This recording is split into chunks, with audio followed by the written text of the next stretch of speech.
The king went up to him and said, I have come to you to ask the answers to 3 questions. ਜਿਹੜਾ ਰਾਜਾ ਉਹਦੇ ਕੋਲ ਚਲਾ ਜਾਂਦਾ ਹੈ, went up to him, ਜੇ ਤੁਸੀਂ ਧਿਆਨ ਨਾਲ ਦੇਖੋ ਤਾਂ ਇੱਥੇ went up to him ਲਿਖਿਆ ਹੋਇਆ ਹੈ। went up to ਦਾ ਮਤਲਬ ਹੈ ਕਿ ਉਹਦੇ ਕੋਲ ਚੱਲ ਕੇ ਜਾਂਦਾ, ਉਹਦੇ ਤੱਕ ਜਾਂਦਾ। ਕਹਿੰਦਾ I have come to you to ask the answers to 3 questions, ਕਹਿੰਦੇ ਮੈਂ ਤੇਰੇ ਕੋਲੇ ਆਇਆ ਹਾਂ 3 ਕੁਐਸਚਨਸ ਦਾ ਆਨਸਰ ਲੈਣ ਲਈ। 3 ਕੁਐਸਚਨ ਸਾਨੂੰ ਪਤਾ ਹੀ ਨੇ। ਕੰਮ ਕਰਨ ਦਾ ਸਹੀ ਸਮਾਂ, ਦੂਸਰਾ ਚੰਗੇ ਬੰਦੇ ਕਿਹੜੇ, ਮਾੜੇ ਬੰਦੇ ਕਿਹੜੇ, ਤੀਸਰਾ ਚੰਗਾ ਕੰਮ ਕਿਹੜਾ ਹੈ। ਇਹੀ ਸੀ ਨਾ 3 ਕੁਐਸਚਨਸ। ਤਾਂ ਇਹਨਾਂ ਕੁਐਸਚਨ ਦਾ ਆਨਸਰ ਤੋਂ ਲੈਣ ਦੇ ਲਈ ਉਹਦੇ ਕੋਲੇ ਆਇਆ। How can I learn to do the right thing at the right time, ਉਹ ਫੇਰ ਦੱਸਦਾ ਉਹੀ ਤਿੰਨੇ ਕੁਐਸਚਨ। ਹਾਊ ਦਾ ਮਤਲਬ ਦੇਖੋ ਕਿਵੇਂ, ਕਿਵੇਂ ਮੈਂ ਜਾਣ ਸਕਦਾ ਹਾਂ, ਸਿੱਖ ਸਕਦਾ ਹਾਂ। ਹਾਊ ਕੈਨ ਆਈ ਲਰਨ, ਕਿਵੇਂ ਮੈਂ ਸਿੱਖ ਸਕਦਾ ਹਾਂ ਕਿ ਸਹੀ ਸਮੇਂ ਤੇ ਮੈਂ ਸਹੀ ਕੰਮ ਕਰਾਂ। ਫਿਰ ਉਹ ਦੂਸਰਾ ਕੁਐਸਚਨ ਕਹਿੰਦਾ who are the people I need most, ਉਹ ਕਿਹੜੇ ਲੋਕ ਨੇ ਜਿਨ੍ਹਾਂ ਦੀ ਮੈਨੂੰ ਸਭ ਤੋਂ ਜ਼ਿਆਦਾ ਜ਼ਰੂਰਤ ਹੈ। And to whom should I pay more attention than the rest, ਅਤੇ ਉਹਨਾਂ ਨੂੰ ਮੈਂ ਜ਼ਿਆਦਾ ਧਿਆਨ ਦੇਵਾਂ, ਉਹਨਾਂ ਲੋਕਾਂ ਵੱਲ ਮੈਂ ਜ਼ਿਆਦਾ ਧਿਆਨ ਦੇਵਾਂ ਬਾਕੀਆਂ ਨਾਲੋਂ than the rest। ਇੱਥੇ ਧਿਆਨ ਨਾਲ ਦੇਖੋ pay more attention। now pay attention ਦਾ ਮਤਲਬ ਕੀ ਹੁੰਦਾ, ਪਹਿਲਾਂ ਵੀ ਕਈ ਵਾਰੀ ਆਇਆ ਇਹ। pay attention ਦਾ ਮਤਲਬ ਇੱਕ ਫਰੇਜ਼ ਹੈ ਜੀ, ਇਹਦਾ ਮਤਲਬ ਹੁੰਦਾ ਹੈ ਧਿਆਨ ਦੇਣਾ। pay attention ਇਕੱਠਾ ਆਉਂਦਾ ਹੈ, ਆਪਾਂ ਕਹਿੰਦੇ ਧਿਆਨ ਦੇਣਾ ਤਾਂ pay attention। ਇੱਥੇ ਕੀ ਲਿਖਿਆ pay more attention, ਜ਼ਿਆਦਾ ਧਿਆਨ ਦੇਣਾ। then the rest, ਦੂਜਿਆਂ ਨਾਲੋਂ। rest ਦਾ ਮਤਲਬ ਇੱਥੇ ਕੀ ਹੈ, ਬਾਕੀਆਂ ਨਾਲ। ਫਿਰ ਉਹ ਤੀਸਰਾ ਕੁਐਸਚਨ ਕਹਿੰਦਾ what affairs are the most important and need my first attention, ਕਿਹੜੇ ਮਾਮਲੇ ਨੇ। affairs ਦਾ ਮਤਲਬ ਇੱਥੇ ਮਾਮਲੇ ਜਾਂ ਮਸਲੇ, ਕਿਹੜੇ ਮਸਲੇ ਨੇ ਜਿਹੜੇ ਮੇਰੇ ਲਈ ਜ਼ਿਆਦਾ ਇੰਪੋਰਟੈਂਟ ਨੇ ਅਤੇ ਉਹਨਾਂ ਵੱਲ ਮੈਨੂੰ ਪਹਿਲਾਂ ਧਿਆਨ ਦੇਣਾ ਚਾਹੀਦਾ। ਨੀਡ ਮਾਈ ਫਸਟ ਅਟੈਂਸ਼ਨ। ਤੋ ਨੀਡ ਦਾ ਫਸਟ ਅਟੈਂਸ਼ਨ ਦਾ ਮਤਲਬ ਇਹ ਹੁੰਦਾ ਹੈ ਕਿ ਜਦ ਆਪਾਂ ਕਿਸੇ ਚੀਜ਼ ਵੱਲ ਜ਼ਿਆਦਾ ਧਿਆਨ ਦਈਏ, ਪਹਿਲਾਂ ਧਿਆਨ ਦਈਏ ਕਿਸੇ ਚੀਜ਼ ਵੱਲ। ਜਿਵੇਂ ਮੈਂ ਤੁਹਾਨੂੰ ਕਹਿੰਦਾ ਹੁੰਦਾ ਕਿ ਹਮੇਸ਼ਾ ਪੜ੍ਹਾਈ ਵੱਲ ਪਹਿਲਾਂ ਧਿਆਨ ਦਿਓ। The hermit listened to the king but gave no answer, ਸਾਧੂ ਨੇ ਰਾਜੇ ਨੂੰ ਸੁਣਿਆ। listen to the king, hermit ਦਾ ਮਤਲਬ ਸਾਧੂ, ਪਹਿਲਾਂ ਵੀ ਆਇਆ, ਪਰ ਕੋਈ ਆਨਸਰ ਨਹੀਂ ਦਿੱਤਾ। ਯਾਨੀ ਕਿ ਰਾਜੇ ਦੀਆਂ ਗੱਲਾਂ ਹਰਮਿਟ ਨੇ ਸੁਣੀਆਂ, ਇਹ ਨਹੀਂ ਕਿ ਸੁਣੀਆਂ ਨਹੀਂ, ਉਹਨੇ ਗੱਲਾਂ ਸੁਣੀਆਂ ਪਰ ਆਨਸਰ ਕੋਈ ਨਹੀਂ ਦਿੱਤਾ। ਇੱਥੇ ਇੱਕ ਹੋਰ ਚੀਜ਼ ਦੇਖੋ, ਲਿਸਨ ਟੂ ਦਾ ਕਿੰਗ ਲਿਖਿਆ ਹੋਇਆ। Listen to the king. ਕਈ ਬੱਚੇ ਕੀ ਕਰਦੇ ਨੇ, ਟੂ ਨਹੀਂ ਪਾਉਂਦੇ ਲਿਸਨ ਤੋਂ ਬਾਅਦ, ਉਹ ਜਸਟ ਐਂ ਲਿਖ ਦਿੰਦੇ ਨੇ ਦਾ ਹਰਮਿਟ ਲਿਸਨ ਦਾ ਕਿੰਗ। ਲਿਸਨ ਦੇ ਨਾਲ ਹਮੇਸ਼ਾ ਪ੍ਰੈਪੋਜੀਸ਼ਨ ਟੂ ਆਉਂਦੀ ਹੈ, ਇਹ ਧਿਆਨ ਰੱਖਣਾ। he just spat on his hand and began digging again। spit, spat, spat verb ਦੀਆਂ ਫਾਰਮ ਹੈ spit, spat, spat। ਇੱਥੇ ਦੂਸਰੀ ਫਾਰਮ ਲੱਗੀ ਹੋਈ ਹੈ ਜੀ। spat ਦਾ ਮਤਲਬ ਇੱਥੇ ਇਹਨਾਂ ਨੇ ਦੱਸਿਆ ਹੋਇਆ ਜਸਟ ਜਿਵੇਂ ਆਪਾਂ ਹੱਥ ਦੇ ਹੱਥ ਮਾਰਦੇ ਨਾ, ਕਿਸੇ ਚੀਜ਼ ਤੇ ਹੱਥ ਮਾਰਨਾ ਉਹਨੂੰ ਕਿਹਾ, ਠੀਕ ਹੈ, ਇਸ ਤਰ੍ਹਾਂ ਕਰਨਾ। ਹੁਣ ਇਹਨੇ ਆਪਣੇ ਹੈਂਡ ਤੇ ਹੱਥ ਮਾਰਿਆ ਹੋਣਾ ਨੈਚੁਰਲੀ, ਉਹ ਗੱਲ ਕਹੀ ਹੈ। ਅਤੇ ਉਸਨੇ ਡਿਗਿੰਗ ਦੁਬਾਰਾ ਸ਼ੁਰੂ ਕਰਤੀ। ਤੁਹਾਨੂੰ ਪਤਾ ਨਹੀਂ ਕੀ ਕਰ ਰਿਹਾ ਸੀਗਾ, ਉਹ ਆਪਣੀ ਹੱਟ ਦੇ ਅੱਗੇ ਮੁੱਠੀ ਪੁੱਟ ਰਿਹਾ ਸੀਗਾ ਉਹ ਕਹੀ ਦੇ ਨਾਲ। ਡਿਗਿੰਗ ਫੇਰ ਸ਼ੁਰੂ ਕਰਤੀ ਉਹਨੇ। You are tired said the king, ਰਾਜੇ ਨੇ ਕਿਹਾ ਕਿ ਤੂੰ ਥੱਕ ਗਿਆ। ਟਾਇਰਡ ਦਾ ਮਤਲਬ ਥੱਕ ਜਾਣਾ। Let me take the spade and work for you, ਮੈਨੂੰ ਕਹੀ ਚੁੱਕਣ ਦੇ ਅਤੇ ਤੇਰੇ ਲਈ ਕੰਮ ਕਰਨ ਦੇ। ਸਪੇਡ ਦਾ ਮਤਲਬ ਇੱਥੇ ਬੇਟਾ ਫੇਰ ਕਹੀ ਹੈ। Let me take the spade and work for you, ਠੀਕ ਹੈ। ਲੈਟ ਮੀ ਟੇਕ ਦਾ ਸਪੇਡ ਦਾ ਮਤਲਬ ਕੀ ਹੈ ਕਿ ਮੈਨੂੰ ਕਹੀ ਚੁੱਕਣ ਦੇ, ਐਂਡ ਵਰਕ ਫॉर ਯੂ, ਤੇ ਤੇਰੇ ਲਈ ਕੰਮ ਕਰਨ ਦੇ, ਵੀ ਮੈਂ ਕਰ ਦੇਣਾ ਤੇਰਾ ਕੰਮ। ਮੈਨੂੰ ਐ ਲੱਗਦਾ ਤੂੰ ਕਾਫੀ ਦੇਰ ਦਾ ਡਿਗਿੰਗ ਕਰ ਰਿਹਾ, ਥੱਕ ਗਿਆ। ਥੈਂਕਸ ਸੈਡ ਦਾ ਹਰਮਿਟ, ਤਾਂ ਸਾਧੂ ਨੇ ਕਿਹਾ thanks. Giving the spade to the king he sat down on the ground, ਤਾਂ ਰਾਜੇ ਨੂੰ ਕਹੀ ਦਿੰਦਾ ਹੋਇਆ, giving the spade to the king, ਰਾਜੇ ਨੂੰ ਕਹੀ ਦਿੰਦਾ ਹੋਇਆ ਉਹ sat down on the ground, ground ਦੇ ਉੱਪਰ ਉਹ ਬੈਠ ਜਾਂਦਾ। ਸਿਟ ਡਾਊਨ ਕਹਿੰਦੇ ਨਹੀਂ ਆਪਾਂ, ਸਿਟ ਡਾਊਨ, ਤਾਂ ਇੱਥੇ ਸੈਟ ਡਾਊਨ ਲਿਖਿਆ, ਦੂਜੀ ਵਰਬ ਪਾਤੀ। ਸਿਟ, ਸੈਟ, ਸੈਟ ਵਰਬ ਦੀਆਂ ਫਾਰਮ ਹੁੰਦੀਆਂ। ਤਾਂ ਉਹ ਗਰਾਊਂਡ ਦੇ ਉੱਪਰ, ਜ਼ਮੀਨ ਦੇ ਉੱਪਰ ਬੈਠ ਜਾਂਦਾ। ਸਟੂਡੈਂਟਸ, ਮੈਂ +1 ਅਤੇ +2 ਕਲਾਸਿਸ ਦੇ ਜਨਰਲ ਇੰਗਲਿਸ਼ ਅਤੇ ਇਲੈਕਟਿਵ ਇੰਗਲਿਸ਼ ਦੇ ਬਹੁਤ ਸਾਰੇ ਵੀਡੀਓਜ਼ ਬਣਾਏ ਹੋਏ ਹਨ। ਇਹਨਾਂ ਵੀਡੀਓਜ਼ ਨੂੰ ਦੇਖਣ ਦੇ ਲਈ ਤੁਸੀਂ YouTube ਦੀ ਸਰਚ ਬਾਰ ਤੇ ਜਾ ਕੇ ਦੀਪਕ ਸੂਦ ਲਵ ਲਰਨਿੰਗ ਟੂ ਲੀਡ ਟਾਈਪ ਕਰੋ। ਰਿਜ਼ਲਟ ਵਿੱਚ ਆਈ ਪਹਿਲੀ ਸਾਈਟ ਤੇ ਦੀਪਕ ਸੂਦ ਦੇ ਜਾ ਕੇ ਕਲਿੱਕ ਕਰੋ ਤਾਂ ਇਸ ਤਰ੍ਹਾਂ ਤੁਸੀਂ ਚੈਨਲ ਤੇ ਪਹੁੰਚ ਜਾਵੋਗੇ, ਜਿੱਥੇ ਤੁਸੀਂ ਵੀਡੀਓਜ਼ ਦਾ ਇੱਕ ਸੈਕਸ਼ਨ ਦੇਖੋਗੇ। ਵੀਡੀਓਜ਼ ਤੇ ਕਲਿੱਕ ਕਰੋ, ਤੁਹਾਨੂੰ ਮੇਰੀਆਂ ਬਣਾਈਆਂ ਹੋਈਆਂ ਸਾਰੀਆਂ ਵੀਡੀਓਜ਼ ਤੁਹਾਨੂੰ ਮਿਲ ਜਾਣਗੀਆਂ। ਇਸ ਦੇ ਵਿੱਚ +1 +2 ਦੀਆਂ ਸਾਰੀਆਂ ਕਲਾਸਿਸ ਦੀਆਂ ਜੋ ਮੈਂ ਵੀਡੀਓਜ਼ ਬਣਾਈਆਂ ਹਨ ਉਹ ਸ਼ਾਮਿਲ ਹਨ। ਪਲੇਲਿਸਟ ਵਾਲੇ ਸੈਕਸ਼ਨ ਤੇ ਜਾ ਕੇ ਤੁਸੀਂ ਸਾਰੀਆਂ ਪਲੇਲਿਸਟ ਪ੍ਰਾਪਤ ਕਰ ਪਾਓਗੇ, ਜਿਵੇਂ ਕਿ ਕਲਾਸ 12 ਦੀ ਪਲੇਲਿਸਟ ਚੌਥੇ ਨੰਬਰ ਤੇ ਹੈ। ਇਸ ਤੇ ਤੁਸੀਂ ਜਾ ਕੇ ਜਦੋਂ ਵਿਊ ਫੁੱਲ ਪਲੇਲਿਸਟ ਕਰੋਗੇ ਤਾਂ ਤੁਹਾਨੂੰ ਕਲਾਸ 12 ਦੀਆਂ ਸਾਰੀਆਂ ਵੀਡੀਓਜ਼ ਮਿਲ ਜਾਣਗੀਆਂ। ਇਸੇ ਤਰ੍ਹਾਂ ਤੁਸੀਂ ਬਾਕੀ ਕਲਾਸ 11 ਉਹਨਾਂ ਦੀ ਪਲੇਲਿਸਟ ਤੇ ਜਾ ਕੇ ਸਾਰੀਆਂ ਵੀਡੀਓਜ਼ ਪ੍ਰਾਪਤ ਕਰ ਸਕਦੇ ਹੋ। ਅਤੇ ਇਸੇ ਤਰ੍ਹਾਂ ਮੈਂ ਕਲਾਸ 11 ਤੇ ਕਲਾਸ 12 ਦੀਆਂ ਗ੍ਰਾਮਰ ਦੀਆਂ ਵੀਡੀਓ ਲਿਸਟ ਬਣਾਈ ਹੋਈ ਹੈ, ਤਾਂ ਉਹ ਸਾਰੀਆਂ ਵੀਡੀਓਜ਼ ਤੁਹਾਨੂੰ ਪ੍ਰਾਪਤ ਹੋ ਜਾਣਗੀਆਂ। ਅਤੇ ਇੱਕ ਪਲੇਲਿਸਟ ਇੰਗਲਿਸ਼ ਇਲੈਕਟਿਵ ਕਲਾਸ 11 ਦੀ ਵੀ ਹੈ, ਅਤੇ ਉਸ ਦੇ ਵਿੱਚ ਤੁਹਾਨੂੰ ਸਾਰੀਆਂ ਕਲਾਸ 11 ਦੀਆਂ ਪਲੇਲਿਸਟ ਪ੍ਰਾਪਤ ਹੋ ਜਾਣਗੀਆਂ। ਤਾਂ ਮੈਂ ਤੁਹਾਨੂੰ ਸਾਰਿਆਂ ਨੂੰ ਅਪੀਲ ਕਰਦਾ ਹਾਂ ਕਿ ਇੱਕ ਵਾਰ ਤੁਸੀਂ ਦੀਪਕ ਸੂਦ ਲਵ ਲਰਨਿੰਗ ਟੂ ਲੀਡ ਚੈਨਲ ਤੇ ਜ਼ਰੂਰ ਵਿਜ਼ਿਟ ਕਰੋ। When the king had dug 2 beds, he stopped and repeated his questions. ਜਦੋਂ ਰਾਜੇ ਨੇ 2 beds, ਨਾ ਬੈਡਸ ਦਾ ਮਤਲਬ ਇੱਥੇ ਜਿਵੇਂ ਆਪਾਂ ਮਿੱਟੀ ਵਿਛਾ ਦਈਏ ਹੈ ਨਾ, ਫਿਰ ਉਸ ਤੋਂ ਬਾਅਦ ਫਿਰ ਆਪਾਂ ਹੋਰ ਮਿੱਟੀ ਵਿਛਾ ਦਈਏ, ਤਾਂ ਵੀ ਮਿੱਟੀ ਦੇ ਐਵੇਂ 2 ਬੈੱਡ ਜੇ ਬਣਾ ਲਏ ਉਹਨੇ, ਮਿੱਟੀ ਵਿਛਾਉਣ ਦੇ 2 ਬੈੱਡ ਜੇ ਬਣਾ ਲਏ। ਉਸ ਤੋਂ ਬਾਅਦ ਉਹ ਰੁਕ ਗਿਆ ਅਤੇ ਉਹਨੇ ਆਪਣੇ ਫੇਰ ਕੁਐਸਚਨਸ ਪੁੱਛੇ ਜੀ, ਉਹੀ ਕੁਐਸਚਨ ਫਿਰ ਪੁੱਛੇ। The hermit again gave no answer. ਸਾਧੂ ਨੇ ਫੇਰ ਆਨਸਰ ਨਹੀਂ ਦਿੱਤੇ। But he rose, stretched out his hand for the spade and said. ਪਰ ਉਹ ਉੱਠਿਆ, rise rose verb ਦੀਆਂ ਫਾਰਮਸ ਹੈ ਜੀ, ਦੂਜੀ verb ਪਈ ਹੈ। ਪਰ ਉਹ ਉੱਠਿਆ ਅਤੇ ਉਸਨੇ ਆਪਣੇ ਹੈਂਡ ਸਟ੍ਰੈਚ ਆਊਟ ਕੀਤੇ। ਹੈਂਡ ਸਟ੍ਰੈਚ ਆਊਟ ਦਾ ਮਤਲਬ ਸਮਝਦੇ ਨਹੀਂ, ਜਿਵੇਂ ਐਵੇਂ ਕਰਨਾ, ਤਾਂ ਉਸਨੇ ਆਪਣੇ ਹੈਂਡ ਸਟ੍ਰੈਚ ਆਊਟ ਕੀਤੇ। ਕਾਹਦੇ ਲਈ? ਸਪੇਡ ਲਈ, ਕਹੀ ਪਕੜਨ ਦੇ ਲਈ ਹੈਂਡ ਸਟ੍ਰੈਚ ਆਊਟ ਕੀਤੇ। ਐਂਡ ਸੈਡ ਅਤੇ ਕਿਹਾ, now rest for a while and let me work a bit. ਹੁਣ ਥੋੜੀ ਦੇਰ ਤੂੰ ਆਰਾਮ ਕਰ ਲੈ। For a while, for a while ਦਾ ਮਤਲਬ ਥੋੜੇ ਸਮੇਂ ਲਈ। ਫॉर ਅ ਵਾਈਲ ਬੇਟਾ ਇਕੱਠਾ ਹੀ ਆਂਦਾ, ਇਟਸ ਅ ਫਰੇਜ਼, ਥੋੜੇ ਸਮੇਂ ਲਈ। And let me work a bit, ਅਤੇ ਮੈਨੂੰ ਅ ਬਿਟ ਦਾ ਮਤਲਬ ਥੋੜਾ ਜਿਹਾ ਕੰਮ ਕਰਨ ਦੇ, ਥੋੜਾ ਜਿਹਾ। But the king did not give him the spade, ਪਰ ਰਾਜੇ ਨੇ ਉਸਨੂੰ ਕਹੀ ਨਾ ਦਿੱਤੀ। And continued digging till the sun began to sink behind the trees, ਅਤੇ ਉਸਨੇ ਡਿਗਿੰਗ ਕਰਨਾ ਜਾਰੀ ਰੱਖਿਆ, ਮਿੱਟੀ ਪੁੱਟਣਾ ਜਾਰੀ ਰੱਖਿਆ। ਕਦੋਂ ਤੱਕ? ਟਿਲ ਦਾ ਸਨ, ਜਦੋਂ ਤੱਕ ਸੂਰਜ ਟਰੀਜ਼ ਦੇ ਪਿੱਛੇ ਡੁੱਬਣਾ ਸਟਾਰਟ ਨਾ ਹੋਇਆ। ਬਿਗੇਨ ਟੂ ਸਿੰਕ, ਸਿੰਕ ਦਾ ਮਤਲਬ ਹੁੰਦਾ ਹੈ ਅਸਤ ਹੋਣਾ, ਨੀਚੇ ਨੂੰ ਜਾਣਾ। ਸਿੰਕ ਦਾ ਮਤਲਬ ਹੁੰਦਾ ਹੈ ਨੀਚੇ ਨੂੰ ਜਾਣਾ, ਥੱਲੇ ਨੂੰ ਜਾਣਾ। ਤਾਂ ਜਦੋਂ ਤੱਕ ਟਰੀਜ਼ ਦੇ ਪਿੱਛੇ, ਦਰਖਤਾਂ ਦੇ ਪਿੱਛੇ ਸੂਰਜ ਅਸਤ ਹੋਣਾ ਸਟਾਰਟ ਨਹੀਂ ਹੋਇਆ, ਉਦੋਂ ਤੱਕ ਰਾਜਾ ਮਿੱਟੀ ਪੁੱਟਦਾ ਰਿਹਾ। The king at last struck the spade into the ground and said. ਤਾਂ ਰਾਜੇ ਨੇ ਅਖੀਰ, at last ਦਾ ਮਤਲਬ ਅਖੀਰ, ਜਿਹੜੀ ਸਪੇਡ ਸੀ ਉਸ ਨੂੰ ਗਰਾਊਂਡ ਤੇ ਦੇ ਮਾਰਿਆ। ਸਟਰਕ, ਠੀਕ ਹੈ, ਦੇ ਮਾਰਨਾ ਮਤਲਬ ਜਦ ਆਪਾਂ ਇਸ ਤਰ੍ਹਾਂ ਕਹੀ ਜੀ ਨੂੰ ਐਵੇਂ ਮਾਰਦੇ ਆ ਤੇ ਖੁੱਭ ਜੇ ਜਾਂਦੀ ਆ, ਉਹਨੂੰ ਕਹਿੰਦੇ ਨੇ।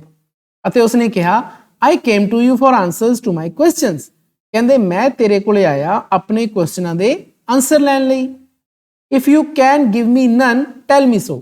ਜੇਕਰ ਤੂੰ ਕਿਸੇ ਵੀ ਕੁਐਸਚਨ ਦਾ ਆਨਸਰ ਨਹੀਂ ਦੇ ਸਕਦਾ, if you can give me none ਦਾ ਮਤਲਬ ਇੱਥੇ ਨੈਗੇਟਿਵ ਹੈ ਕਿ ਤੂੰ ਕਿਸੇ ਵੀ ਕੁਐਸਚਨ ਦਾ ਆਨਸਰ ਨਹੀਂ ਦੇ ਸਕਦਾ। tell me so, ਮੈਨੂੰ ਦੱਸ ਦੇ। tell me so, ਮੈਨੂੰ ਦੱਸ ਦੇ ਕਿ ਮੈਂ ਆਨਸਰ ਨਹੀਂ ਦੇ ਸਕਦਾ। I shall then return home, ਮੈਂ ਫੇਰ ਘਰ ਚਲਾ ਜਾਵਾਂਗਾ। ਮੈਂ ਇੱਥੇ ਕੀ ਕਰ ਰਹੇ ਹਾਂ? Here comes someone running, said the hermit. ਤਾਂ hermit ਨੇ ਕਿਹਾ ਕਿ ਕੋਈ ਆਪਣੇ ਕੋਲੇ ਭੱਜਦਾ ਆ ਰਿਹਾ ਹੈ। Here comes someone running, someone ਦਾ ਮਤਲਬ ਕਿਸੇ ਪਰਸਨ ਦੀ ਗੱਲ ਹੋ ਰਹੀ ਹੈ, ਵੀ ਕੋਈ ਬੰਦਾ ਉਹਨਾਂ ਕੰਨੀ ਭੱਜਦਾ ਆ ਰਿਹਾ ਹੈ। Let us see who he is. ਆਓ ਆਪਾਂ ਦੇਖੀਏ ਕਿ ਉਹ ਕੌਣ ਹੈ।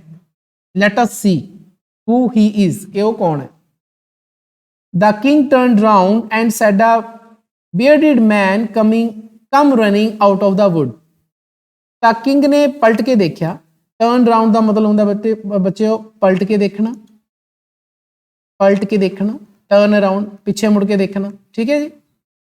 ਅਤੇ ਉਸਨੇ ਦੇਖਿਆ ਕਿ ਇੱਕ ਦਾੜੀ ਵਾਲਾ ਬੰਦਾ, ਬੀਅਰਡਡ ਮੈਨ, ਬੀਅਰਡ ਦਾ ਮਤਲਬ ਕੀ ਹੁੰਦਾ ਵੀ? ਦਾੜੀ, ਬੀਅਰਡ ਦਾ ਮਤਲਬ ਹੁੰਦਾ ਦਾੜੀ। ਤੇ ਜੇ ਆਪਾਂ ਬੀਅਰਡ ਦੇ ਪਿੱਛੇ ਈਡੀ ਲਾਤੀ, ਥਰਡ ਫਾਰਮ ਲੱਗ ਗਈ ਜੀ ਇਹ, ਬੀਅਰਡ, ਬੀਅਰਡਡ, ਬੀਅਰਡਡ, ਇਹ third farm of the verb ਲੱਗ ਗਈ। ਇਹ ਕੀ ਬਣ ਗਿਆ? Third form of the verb दाढ़ी वाला की बन गया है? दाढ़ी वाला आदमी, आदमी जिसदी दाढ़ी होवे। तां बीयर्डेड शब्द की होया? नाउन तां मैन है, एक बंदा जिहदे दाढ़ी है उहदी विशेषता दसीगी तां की बनिया है? एडजैक्टिव बन गया। बीयर्डेड इत्थे किहदा काम कर रहा है? इट्स एन एडजैक्टिव, विशेषण का काम कर रहा है। वर्ब दी तीसरी फॉर्म एडजैक्टिव का काम कर रही है। ਇਹਨੂੰ ਇੰਗਲਿਸ਼ ਦੇ ਵਿੱਚ ਕਹਿੰਦੇ ਨੇ ਜੀ ਪਾਸਟ ਪਾਰਟਿਸਿਪਲ। ਜੇ ਤੁਹਾਡੇ ਸਿਲੇਬਸ 'ਚ ਹੈਗੇ ਨੇ, +2 ਕਲਾਸ ਨੂੰ ਮੈਂ ਕਰਾਇਆ ਸੀ ਪਿੱਛੇ ਜੇ, ਇਹਨੂੰ ਪਾਸਟ ਪਾਰਟਿਸਿਪਲ ਕਹਿੰਦੇ ਨੇ। ਪਾਸਟ ਪਾਰਟਿਸਿਪਲਸ ਉਹ ਸ਼ਬਦ ਹੁੰਦੇ ਨੇ ਜਿਹੜੇ ਬਣਦੇ ਤਾਂ ਵਰਬ ਤੋਂ ਨੇ। ਜਿਵੇਂ ਬੀਅਰਡ ਸ਼ਬਦ ਕਿੱਥੋਂ ਬਣਿਆ? ਵਰਬ ਤੋਂ ਬਣਿਆ। ਬੀਅਰਡ, ਬੀਅਰਡਡ, ਬੀਅਰਡਡ ਬਣਿਆ ਤਾਂ ਵਰਬ ਤੋਂ ਹੈ, ਪਰ ਇਹ ਕੰਮ ਵਰਬ ਦਾ ਨਹੀਂ ਕਰ ਰਿਹਾ। ਕਿਹਦਾ ਕੰਮ ਕਰ ਰਿਹਾ? ਵਿਸ਼ੇਸ਼ਣ ਦਾ ਕੰਮ ਕਰ ਰਿਹਾ। ਤਾਂ ਅਜਿਹੇ ਸ਼ਬਦ ਜਿਹੜੇ ਬਣਦੇ ਵਰਬ ਤੋਂ ਨੇ ਲੇਕਿਨ ਉਹ ਵਿਸ਼ੇਸ਼ਣ ਦਾ ਕੰਮ ਕਰਦੇ ਨੇ, ਤੇ ਖਾਸ ਤੌਰ ਤੇ ਤੀਸਰੀ ਫਾਰਮ ਆਫ ਦਾ ਵਰਬ ਵਿਸ਼ੇਸ਼ਣ ਦਾ ਕੰਮ ਕਰ ਰਹੀ ਹੈ, ਤਾਂ ਅਸੀਂ ਉਸ ਨੂੰ ਇੰਗਲਿਸ਼ ਕੀ ਕਹਿੰਦੇ ਹਾਂ? ਪਾਸਟ ਪਾਰਟਿਸਿਪਲ। ਪ੍ਰੈਜ਼ੈਂਟ ਪਾਰਟਿਸਿਪਲ ਵੀ ਹੁੰਦੇ ਨੇ, ਉਹ ਵਰਬ ਦੀ ਫਸਟ ਫਾਰਮ ਤੋਂ ਬਣਦੇ ਨੇ। ਤਾਂ ਉਸਨੇ ਕੀ ਦੇਖਿਆ ਕਿ ਇੱਕ ਦਾੜੀ ਵਾਲਾ ਬੰਦਾ ਬਈ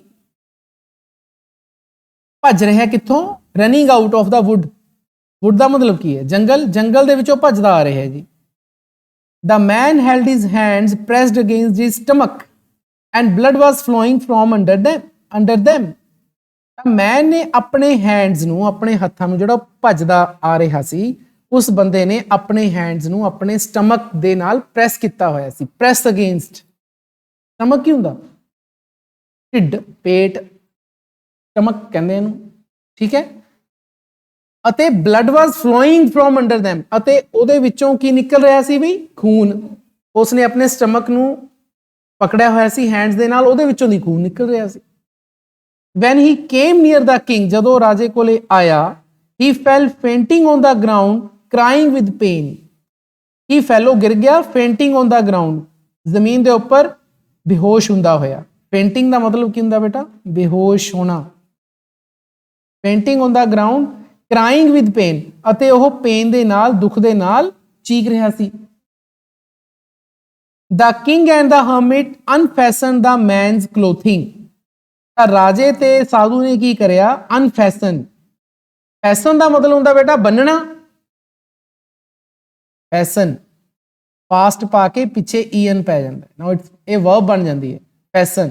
ਫੈਸਨ ਦਾ ਮਤਲਬ ਹੁੰਦਾ ਬੰਨਣਾ, ਤੇ ਜੇ ਆਪਾਂ ਉਹਦੇ ਅੱਗੇ ਅਨਫੈਸਨ ਪਾ ਦਈਏ ਤਾਂ ਕੀ ਹੋ ਗਿਆ? ਉਹਦਾ ਉਲਟ, ਖੋਲਣਾ। ਫੈਸਨ ਦਾ ਮਤਲਬ ਬੰਨਣਾ, ਅਨਫੈਸਨ ਦਾ ਮਤਲਬ ਖੋਲਣਾ। ਤਾਂ ਰਾਜੇ ਤੇ ਸਾਧੂ ਨੇ ਕੀ ਕਰਿਆ? ਉਹਦੇ ਕੱਪੜੇ ਖੋਲਤੇ। There was a large wound in his stomach. ताकि राजे ने देखा ना, देखने की कोशिश की हमिट ने भी खून कित्थों आ रहा, कपड़े तो खोलने पैने सी, तो उसके कपड़े खोले, स्टमक के उपर एक बड़ा सारा वूंड होया गया सी। वूंड का मतलब की होंदा बेटा? जख्म। ढिड ते बहुत बड़ा जख्म सी। The king washed it as best he could. राजे ने इसनू धोता। वाश, साफ करना। इत्थे वाश का मतलब धोना नहीं है, साफ करना। द किंग वाश्ड इट, राजे ने इसनू वॉश किया, साफ किया। एज बेस्ट ही कुड, जिन्ना वो कर सकता सी। एज बेस्ट, जिन्ना वो बेस्ट कर सकता सी उन्ना उन्हें करिया। इत्थे इट का मतलब की है? जख्म, वूंड, कि उसने वूंड नू साफ किया जिन्ना हो सके। He then bandaged it with his handkerchief, फिर उसने इस ते पट्टी बन्नी। बैंडेज का मतलब की हुंदा? पट्टी बन्नना। तो फिर उसने इस दे इट का मतलब फिर वूंड नू कहा गया। जख्म के उपर उसने पट्टी बन्नी, किहदे नाल? With his handkerchief. हैंकरचीफ की हुंदा? रुमाल। अपने रुमाल दे नाल उसदे उपर पट्टी बन्नती ताकि खून ना निकले। And with a towel the hermit had, अते एक होर चीज़ नाल जख्म बन्निया, टावल दे नाल। टावल किहदे कोले सी? साधु कोल। तो साधु कोल एक टावल पिया सी, तौलिया पिया सी, उहदे नाल उसने जख्म नू बन्नता। But the blood would not stop flowing, पर जख्म ज़्यादा वड्डा सी, तो ब्लड ਫਲੋ ਹੋਣਾ ਬੰਦ ਨਾ ਹੋਇਆ, ਸਟਾਪ ਫਲੋਇੰਗ, ਵਗਣਾ ਬੰਦ ਨਾ ਹੋਇਆ ਜੀ, ਖੂਨ ਵਗਦਾ ਰਿਹਾ ਪੱਟੀ ਕਰਨ ਤੋਂ ਬਾਅਦ ਵੀ। The king again and again removed the bandage, soaked with warm fresh blood, washed and bandaged the wound again. ਰਾਜਾ ਅਗੇਨ ਐਂਡ ਅਗੇਨ ਵਾਰ-ਵਾਰ ਬੈਂਡੇਜ ਨੂੰ ਰਿਮੂਵ ਕਰਦਾ, ਪੱਟੀ ਨੂੰ ਉਤਾਰਦਾ, ਫਿਰ soaked with warm fresh blood, ਕਿਉਂਕਿ ਉਹ ਪੱਟੀ ਜਿਹੜੀ ਉਹ ਰੱਖੀ ਸੀ ਉਸ ਦੇ ਨਾਲ ਬਲੱਡ ਚੜ ਜਾਂਦਾ ਸੀ ਨਾ, ਪੱਟੀ ਤੇ ਉੱਪਰ ਆ ਜਾਂਦਾ ਸੀ, ਤਾਂ ਸੋਖ ਹੋਈ ਵੀ ਸੀਗੀ, ਉਹਦੇ ਵਿੱਚ ਮਤਲਬ ਖੂਨ ਸਮਾ ਗਿਆ ਸੀ ਚੰਗੀ ਤਰ੍ਹਾਂ। ਫਿਰ ਉਸ ਨੂੰ ਵਾਸ਼ ਕਰਦਾ, ਫਿਰ ਉਸ ਨੂੰ ਲਗਾਉਂਦਾ, ਜ਼ਖਮ ਦੇ ਉੱਪਰ ਉਹ ਪੱਟੀ ਰੱਖਦਾ, ਫਿਰ ਉੱਤੇ ਬਲੱਡ ਲੱਗ ਜਾਂਦਾ, ਉਹਨੂੰ ਫਿਰ ਕਰਦਾ, ਸਾਫ਼ ਕਰਦਾ, ਫਿਰ ਉਹਨੂੰ ਉੱਤੇ ਲਗਾਉਂਦਾ, ਐਵੇਂ ਕਰੀ ਗਿਆ ਬਾਰ-ਬਾਰ। And bandage the wound again, ਤੇ ਬਾਰ-ਬਾਰ ਉਸ ਤੇ ਪੱਟੀ ਬੰਨੀ। When at last the bleeding stopped, ਜਦੋਂ ਅੰਤ ਬਲੀਡਿੰਗ ਖਤਮ ਹੋਈ, ਬਲੀਡਿੰਗ ਦਾ ਮਤਲਬ ਉਹੀ ਖੂਨ ਦੇ ਵਗਣੇ ਨੂੰ ਕਿਹਾ ਗਿਆ, ਬਲੱਡ ਤੋਂ ਹੀ ਬਲੀਡਿੰਗ ਸ਼ਬਦ ਬਣਦਾ ਹੈ। The man asked for something to drink, ਤਾਂ ਉਸੇ ਬੰਦੇ ਨੇ ਜਿਸ ਦੀ ਕਿ ਬਲੀਡਿੰਗ ਹੋ ਰਹੀ ਸੀ, ਤਾਂ ਉਸਨੇ ਕੁਝ ਪੀਣ ਲਈ ਮੰਗਿਆ, something to drink. The king brought fresh water and gave it to him, ਰਾਜੇ ਨੇ ਤਾਜ਼ਾ ਪਾਣੀ ਲਿਆਂਦਾ। ਬ੍ਰਿੰਗ ਬ੍ਰੌਟ, ਬ੍ਰੌਟ ਵਰਬ ਦੀਆਂ ਫਾਰਮਸ ਹੁੰਦੀਆਂ ਜੀ, ਇੱਥੇ ਕਿਹੜੀ ਵਰਬ ਲੱਗੀ ਹੈ? ਸੈਕਿੰਡ। ਫਰੈਸ਼ ਵਾਟਰ, ਤਾਜ਼ਾ ਪਾਣੀ ਲਿਆਂਦਾ ਅਤੇ ਉਸ ਨੂੰ ਦੇ ਦਿੱਤਾ। ਦੇਖੋ ਪੰਜਵਾਂ ਕੁਐਸਚਨ ਆ ਜਾਓ, ਇਹ ਆਪਾਂ ਕਰ ਚੁੱਕੇ।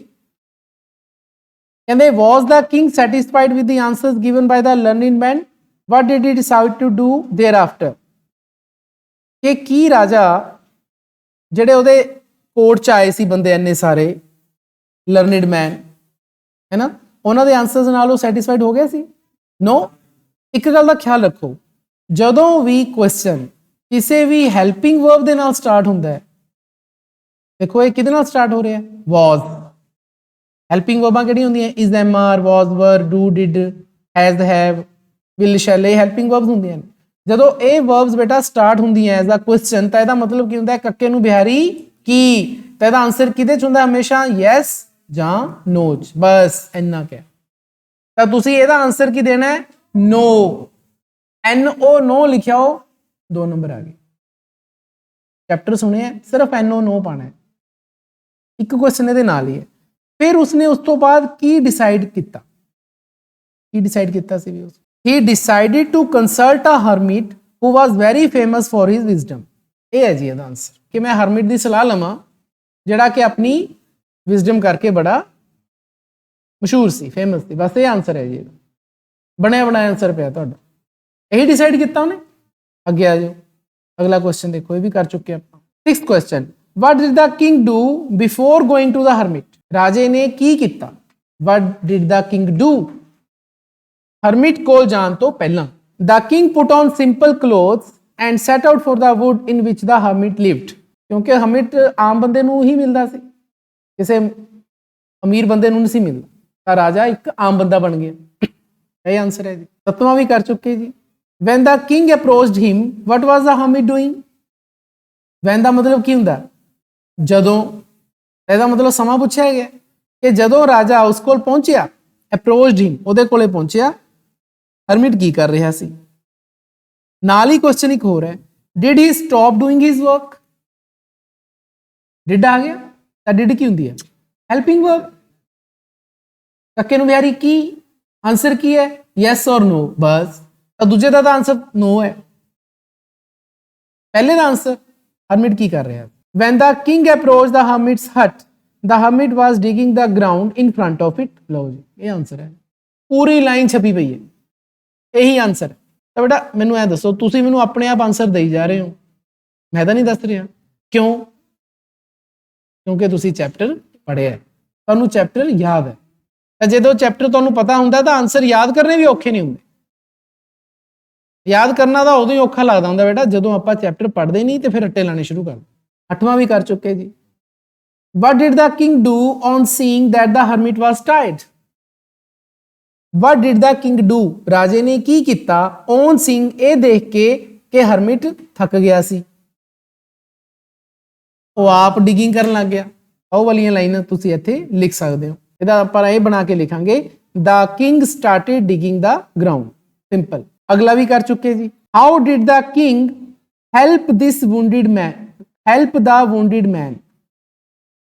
किवें राजे ने ਜ਼ਖਮੀ ਬੰਦੇ ਦੀ ਮਦਦ ਕੀਤੀ. ਹਾਓ ਦਾ ਮਤਲਬ ਕੀ ਹੁੰਦਾ? ਕਿਵੇਂ ਕੀਤੀ ਵੀ ਬਾਰ-ਬਾਰ ਉਸਨੇ ਪੱਟੀ ਲਾਈ, ਵਾਸ਼ ਕੀਤੀ, ਫੇਰ ਲਾਈ, ਉਹ ਵਾਲੀ ਲਾਈਨ ਅਗੇਨ ਐਂਡ ਅਗੇਨ ਵਾਲੀ. ਕਹਿੰਦੇ meanwhile the sun had set in and it had become cool.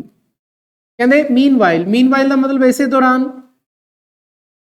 ਕਿਸ ਦੇ ਦੌਰਾਨ ਕਿ ਜਦੋਂ ਉਸਨੇ ਉਸ ਵੁੰਡਡ ਪਰਸਨ ਨੂੰ, ਜ਼ਖਮੀ ਆਦਮੀ ਨੂੰ ਰਾਜੇ ਨੇ ਪਾਣੀ ਪਿਲਾਇਆ, ਉਸ ਦੀ ਮਰਹਮ ਪੱਟੀ ਕੀਤੀ ਹੈ, ਤਾਂ ਉਸ ਦੌਰਾਨ ਦ ਸਨ had set in. The son had set ਦਾ ਮਤਲਬ ਹੈ ਕਿ ਸੂਰਜ ਛਿਪ ਗਿਆ ਸੀ. ਸਨਸੈਟ ਜਿਹਨੂੰ ਆਪਾਂ ਕਹਿੰਦੇ ਆ, ਸਨਸੈਟ ਕੀ ਹੁੰਦਾ? ਸੂਰਜ ਦਾ ਛਿਪਣਾ, ਉਹਨੂੰ ਆਪਾਂ ਸਨਸੈਟ ਕਹਿੰਦੇ ਆ. ਤਾਂ ਸੂਰਜ ਛਿਪ ਗਿਆ ਸੀ ਅਤੇ ਥੋੜੀ ਜਿਹੀ ਠੰਡਕ ਹੋ ਗਈ ਸੀ. It had become cool. ਜਿਵੇਂ ਸ਼ਾਮ ਠੰਡੀ ਹੋ ਜਾਂਦੀ ਹੈ ਤਾਂ ਮੌਸਮ ਥੋੜਾ ਜਿਹਾ ਕੂਲ ਹੋ ਗਿਆ, ਠੰਡਾ ਹੋ ਗਿਆ. So the king with the hermit's help carried the wounded man into the hut and laid him on the bed. ਇਸ ਕਰਕੇ ਰਾਜੇ ਨੇ ਸਾਧੂ ਦੀ ਹੈਲਪ ਦੇ ਨਾਲ, ਹਰਮਿਟਸ ਹੈਲਪ, ਸਾਧੂ ਦੀ ਮਦਦ ਦੇ ਨਾਲ ਉਸ ਜ਼ਖਮੀ ਆਦਮੀ ਨੂੰ ਕੈਰੀ ਕੀਤਾ ਸਮਝਦੇ ਹੋ? ਕੈਰੀਡ ਸ਼ਬਦ ਕਿੱਥੋਂ ਬਣਿਆ? ਕੈਰੀ ਤੋਂ, CARRY, ਦੂਜੀ ਵਰਬ ਪਈ ਹੋਈ ਹੈ. ਉਸ ਨੂੰ ਉਹ ਚੱਕ ਕੇ ਲੈ ਕੇ ਗਿਆ. ਵੁੰਡਡ ਦਾ ਮਤਲਬ ਇੱਥੇ ਫਿਰ ਜ਼ਖਮੀ ਇਨਸਾਨ ਨੂੰ ਕਿਹਾ ਗਿਆ. ਕਿੱਥੇ ਲੈ ਗਿਆ ਜੀ? ਚੱਕ ਕੇ ਹੱਟ ਦੇ ਵਿੱਚ, ਅਤੇ ਉਸ ਨੂੰ ਲਿਟਾ ਦਿੱਤਾ. ਲੇ ਸ਼ਬਦ ਤੋਂ ਬਣਦਾ ਜੀ, ਲੇਡ, ਠੀਕ ਹੈ? ਲੇ ਪਹਿਲੀ ਵਰਬ ਹੁੰਦੀ ਹੈ. ਤੇ ਉਸਨੇ ਉਹਨੂੰ ਕੀ ਕੀਤਾ? ਬੈੱਡ ਦੇ ਉੱਪਰ ਲਿਟਾਤਾ. Laying on the bed the man closed his eyes. Bed ਤੇ ਲੇਟਦੇ ਹੋਏ ਉਸ ਆਦਮੀ ਨੇ ਆਪਣੀਆਂ ਅੱਖਾਂ ਬੰਦ ਕਰ ਲਈਆਂ. Closed his eyes and was quiet. ਅਤੇ ਉਹ ਚੁੱਪ ਕਰ ਗਿਆ, ਚੁੱਪ ਸੀ ਉਹ. But the king was so tired with walking and with the work he had done. ਪਰ ਜਿਹੜਾ ਰਾਜਾ ਸੀ ਉਹ ਇੰਨਾ ਜ਼ਿਆਦਾ ਥੱਕ ਗਿਆ ਸੀ. ਸੋ ਟਾਇਰਡ, ਉਹਦਾ ਮਤਲਬ ਇੰਨਾ ਜ਼ਿਆਦਾ ਥੱਕ ਗਿਆ ਸੀ. ਕਿਹਦੇ ਨਾਲ? ਵਾਕ ਕਰਨ ਨਾਲ. ਕਿਉਂਕਿ ਦੇਖੋ ਚੱਲ ਕੇ ਆਇਆ ਸੀ ਨਾ, ਯਾਦ ਕਰੋ, ਉਹ ਚੱਲ ਕੇ ਆਇਆ ਸੀ, ਕਾਮ ਬੰਦਾ ਬਣ ਕੇ ਆਇਆ ਸੀ.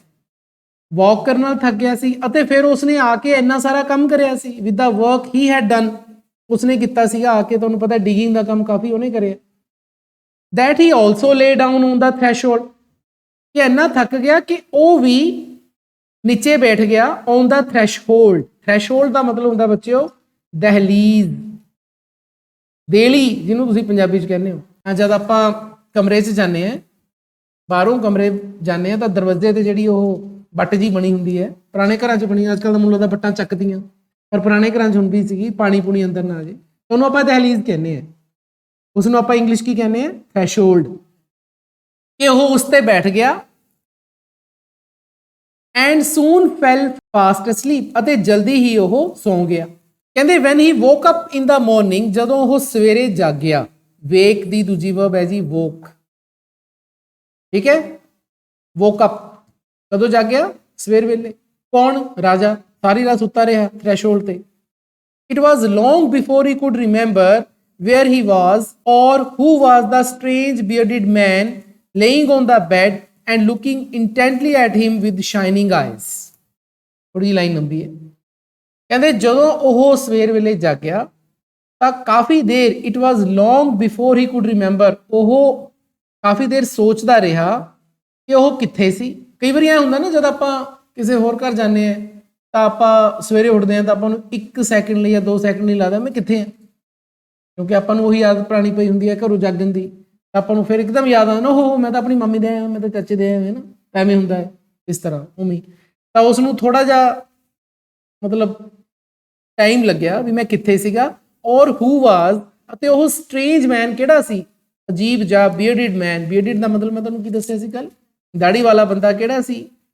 ਜਿਹੜਾ ਕਿ ਬੈੱਡ ਤੇ ਪਿਆ ਸੀ, laying on the bed, and ਉਸ ਵੱਲ ਉਹ ਉਤਸੁਕਤਾ ਨਾਲ ਦੇਖ ਰਿਹਾ ਸੀ. ਇੰਟੈਂਟਲੀ ਦਾ ਮਤਲਬ ਹੁੰਦਾ ਬੇਟਾ ਉਤਸੁਕਤਾ ਨਾਲ. ਵਿਦ ਸ਼ਾਈਨਿੰਗ ਆਈਜ਼, ਅਤੇ ਉਹਦੀਆਂ ਅੱਖਾਂ ਦੇ ਵਿੱਚ ਚਮਕ ਸੀ, ਮਤਲਬ ਚਮਕਦੀਆਂ ਅੱਖਾਂ ਦੇ ਨਾਲ, ਉਤਸੁਕਤਾ ਦੇ ਨਾਲ ਉਹ ਰਾਜੇ ਨੂੰ ਦੇਖ ਰਿਹਾ, ਉਹ ਜਿਹੜਾ ਬੀਅਰਡਡ ਮੈਨ ਪਿਆ. ਫੋਰਗਿਵ ਮੀ, ਕਹਿੰਦੇ ਮੈਨੂੰ ਮਾਫ ਕਰੋ. said the bearded man in a weak voice. ਉਸ ਦਾੜੀ ਵਾਲੇ ਬੰਦੇ ਨੇ ਇੱਕ ਹਲਕੀ ਜੀ ਕਮਜ਼ੋਰ ਜੀ ਆਵਾਜ਼ ਦੇ ਵਿੱਚ ਕਿਹਾ। ਵੀਕ ਵੌਇਸ ਜਦੋਂ ਆਪਾਂ ਹੌਲੀ ਜੀ ਆਵਾਜ਼ 'ਚ ਕਹਿੰਦੇ ਆ ਉਹਨੂੰ ਕਹਿੰਦੇ ਆ। when he saw that the king was awake and was looking at him, ਅਤੇ ਉਹਨੇ ਇਹ ਗੱਲਾਂ ਕਦੋਂ ਕਹੀਆਂ? ਜਦੋਂ ਉਸਨੇ ਦੇਖਿਆ ਕਿ ਰਾਜਾ ਜਾਗ ਗਿਆ। the king was awake and was looking at him, ਅਤੇ ਉਹ ਉਸਦੇ ਵੱਲ ਦੇਖ ਰਿਹਾ।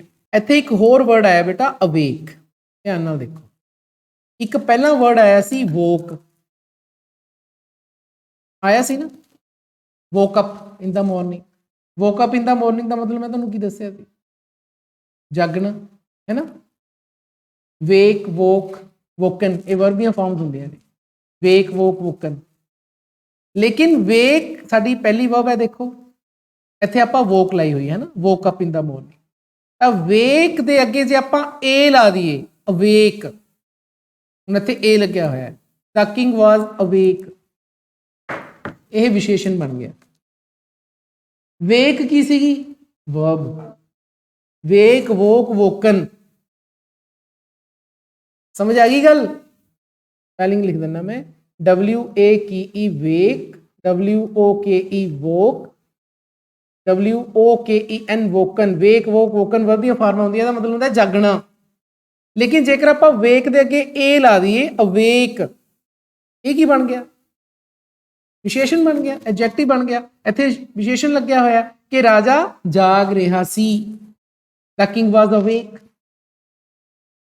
ਇਹ ਜਿਹੜੇ ਐਡਜੈਕਟਿਵ ਨਾਊਨ ਬਣਦੇ ਨੇ ਆਪਸ 'ਚ ਹੀ ਬਣ ਜਾਂਦੇ ਨੇ, ਇੱਧਰ ਉੱਧਰੋਂ ਹੀ ਇੱਕ ਦੂਜੇ ਦੇ ਤੋਂ ਹੀ ਬਣ ਜਾਂਦੇ ਨੇ। ਸਾਨੂੰ ਪਤਾ ਹੋਵੇ ਤਾਂ ਸਾਨੂੰ ਪਤਾ ਲੱਗ ਜਾਂਦਾ, ਤਾਂ ਧਿਆਨ ਰੱਖਿਆ ਕਰੋ ਨਾ ਗੱਲਾਂ। ਤਾਂ ਜਦੋਂ ਉਸ ਬੀਅਰਡਡ ਮੈਨ ਨੇ ਦੇਖਿਆ ਕਿ ਰਾਜਾ ਮੇਰੇ ਵੱਲ ਦੇਖ ਰਿਹਾ ਤੇ ਉਹ ਜਾ ਚੁੱਕਿਆ, ਫਿਰ ਉਹਨੇ ਕਿਹਾ ਕਿ ਫੋਰਗਿਵ ਮੀ। ਉਹਨਾਂ ਨੇ ਫੋਰਗਿਵ ਮੀ ਕਿਉਂ ਕਿਹਾ ਬੀਅਰਡਡ ਮੈਨ ਨੇ? ਵੀ ਇਹ ਜਿਹਾ ਤਾਂ ਕੁਛ ਸਾਨੂੰ ਪਤਾ ਨਹੀਂ ਲੱਗਿਆ ਹਜੇ ਤੱਕ ਸਟੋਰੀ 'ਚ ਕਿ ਉਹ ਮਾਫੀ ਮੰਗੇ। ਚਲੋ ਦੇਖਦੇ। I do not know you and you have nothing to forgive you for। ਕਹਿੰਦੇ ਮੈਂ ਤੈਨੂੰ ਨਹੀਂ ਜਾਣਦਾ। I do not know you। ਕੌਣ ਕਹਿ ਰਿਹਾ? said the king, ਰਾਜੇ ਨੇ ਕਿਹਾ ਕਿ ਮੈਂ ਤੈਨੂੰ ਜਾਣਦਾ ਨਹੀਂ ਅਤੇ ਐਸਾ ਕੁਝ ਵੀ ਨਹੀਂ, and have nothing, ਐਸਾ ਕੁਝ ਵੀ ਨਹੀਂ to forgive you for, ਕਿ ਮੈਂ ਤੈਨੂੰ ਮਾਫ ਕਰਾਂ। ਤੂੰ ਇਹੋ ਜਿਹਾ ਕਿਹੜਾ ਕੰਮ ਕਰਿਆ ਕਿ ਤੂੰ ਮੇਰੇ ਤੋਂ ਮਾਫੀ ਮੰਗ ਰਿਹਾ? ਇਹੋ ਜਿਹਾ ਕੁਝ ਵੀ ਨਹੀਂ ਹੈਗਾ। ਚਲੋ, ਯੂ ਡੂ ਨਾਟ ਨੋ ਮੀ, ਤੁਸੀਂ ਮੈਨੂੰ ਨਹੀਂ ਜਾਣਦੇ, ਬਟ ਆਈ ਨੋ ਯੂ, ਪਰ ਮੈਂ ਤੈਨੂੰ ਜਾਣਦਾ ਹਾਂ। ਇਹ ਕੌਣ ਕਹਿ ਰਿਹਾ? ਬੀਅਰਡਡ ਮੈਨ ਕਹਿ ਰਿਹਾ। I am that enemy of yours who swore to revenge himself on you because you executed my brother and seized his property। ਕਹਿੰਦੇ ਮੈਂ ਤਾਂ ਤੇਰਾ ਦੁਸ਼ਮਣ ਹਾਂ। I am that enemy of yours, ਮੈਂ ਤੇਰਾ ਉਹ ਦੁਸ਼ਮਣ ਹਾਂ। that enemy, ਮੈਂ ਤੇਰਾ ਉਹ ਦੁਸ਼ਮਣ ਹਾਂ ਜਿਸ ਨੇ ਕਸਮ ਖਾਈ ਸੀ। swore, swear, swore ਵਰਬ ਦੀਆਂ ਫਾਰਮਾਂ ਹੁੰਦੀਆਂ ਜੀ। ਕਹਿੰਦੇ ਮੈਂ ਉਹ ਤੇਰਾ ਦੁਸ਼ਮਣ ਹੈ ਜਿਹਨੇ ਕਸਮ ਖਾਈ ਸੀ, ਕਾਹਦੀ? to revenge himself on you। revenge on, revenge on ਦਾ ਮਤਲਬ ਕੀ ਹੁੰਦਾ? ਬਦਲਾ ਲੈਣਾ, ਕਿ ਮੈਂ ਤੇਰੇ ਤੋਂ ਬਦਲਾ ਲਵਾਂਗਾ। ਬਿਕੋਜ਼, ਕਿਉਂਕਿ you executed my brother, ਕਿਉਂਕਿ ਤੈਨੇ ਮੇਰਾ ਭਰਾ ਮਾਰਿਆ ਸੀ। execute, ਕਤਲ ਕੀਤਾ ਸੀ ਤੈਨੇ ਮੇਰੇ ਭਰਾ ਦਾ। and seized his property, ਅਤੇ ਉਸ ਦੀ ਪ੍ਰਾਪਰਟੀ ਹਥਿਆ ਲਈ। ਸੀਜ਼ ਦਾ ਮਤਲਬ ਹੁੰਦਾ ਜੀ ਹਥਿਆਉਣਾ। ਹੁਣ ਪਤਾ ਲੱਗਿਆ ਉਹ ਬੰਦਾ ਕੌਣ ਸੀਗਾ? ਉਸ ਬੰਦੇ ਦੇ ਭਰਾ ਨੂੰ ਰਾਜੇ ਨੇ ਮਾਰਿਆ ਸੀ ਤੇ ਉਹਦੀ ਪ੍ਰਾਪਰਟੀ ਸਾਰੀ ਸੀਜ਼ ਕਰ ਲਈ ਸੀ। ਤੇ ਉਹਨੇ ਕੀ ਕਿਹਾ? ਮੈਂ ਹੁਣ ਰਾਜੇ ਨੂੰ ਮਾਰੂੰਗਾ। ਸ਼ਾਇਦ ਉਹ ਉਸ ਨੂੰ ਮਾਰਨ ਲਈ ਆਇਆ ਸੀ ਰਾਜੇ ਨੂੰ। ਫਿਰ ਉਹ ਜ਼ਖਮੀ ਕਿਉਂ ਹੋ ਗਿਆ ਇੰਨਾ? ਉਹ ਅੱਗੇ ਪਤਾ ਲੱਗੂ। I knew you had gone alone to see the hermit। ਕਹਿੰਦੇ ਮੈਨੂੰ ਪਤਾ ਸੀ ਕਿ ਤੂੰ ਗਿਆ ਹੈ ਸਾਧੂ ਨੂੰ ਮਿਲਣ ਕੱਲਾ, alone। ਮੈਨੂੰ ਪਤਾ ਸੀਗਾ ਕਿ ਤੂੰ ਸਾਧੂ ਨੂੰ ਮਿਲਣ ਜੰਗਲ 'ਚ ਕੱਲਾ ਗਿਆ। I resolved to kill you on your way back। ਕਹਿੰਦੇ ਮੈਨੇ ਨਿਸ਼ਚਾ ਕੀਤਾ। resolve ਦਾ ਮਤਲਬ ਹੁੰਦਾ ਹੈ ਜੀ ਨਿਸ਼ਚਾ ਕਰਨਾ, ਨਿਸ਼ਚਾ ਕਰਨਾ।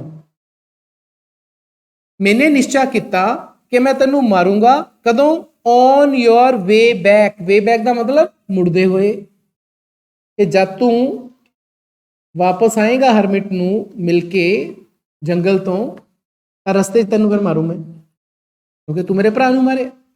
But the day passed and you did note return. ਪਰ ਦਿਨ ਬੀਤ ਗਿਆ।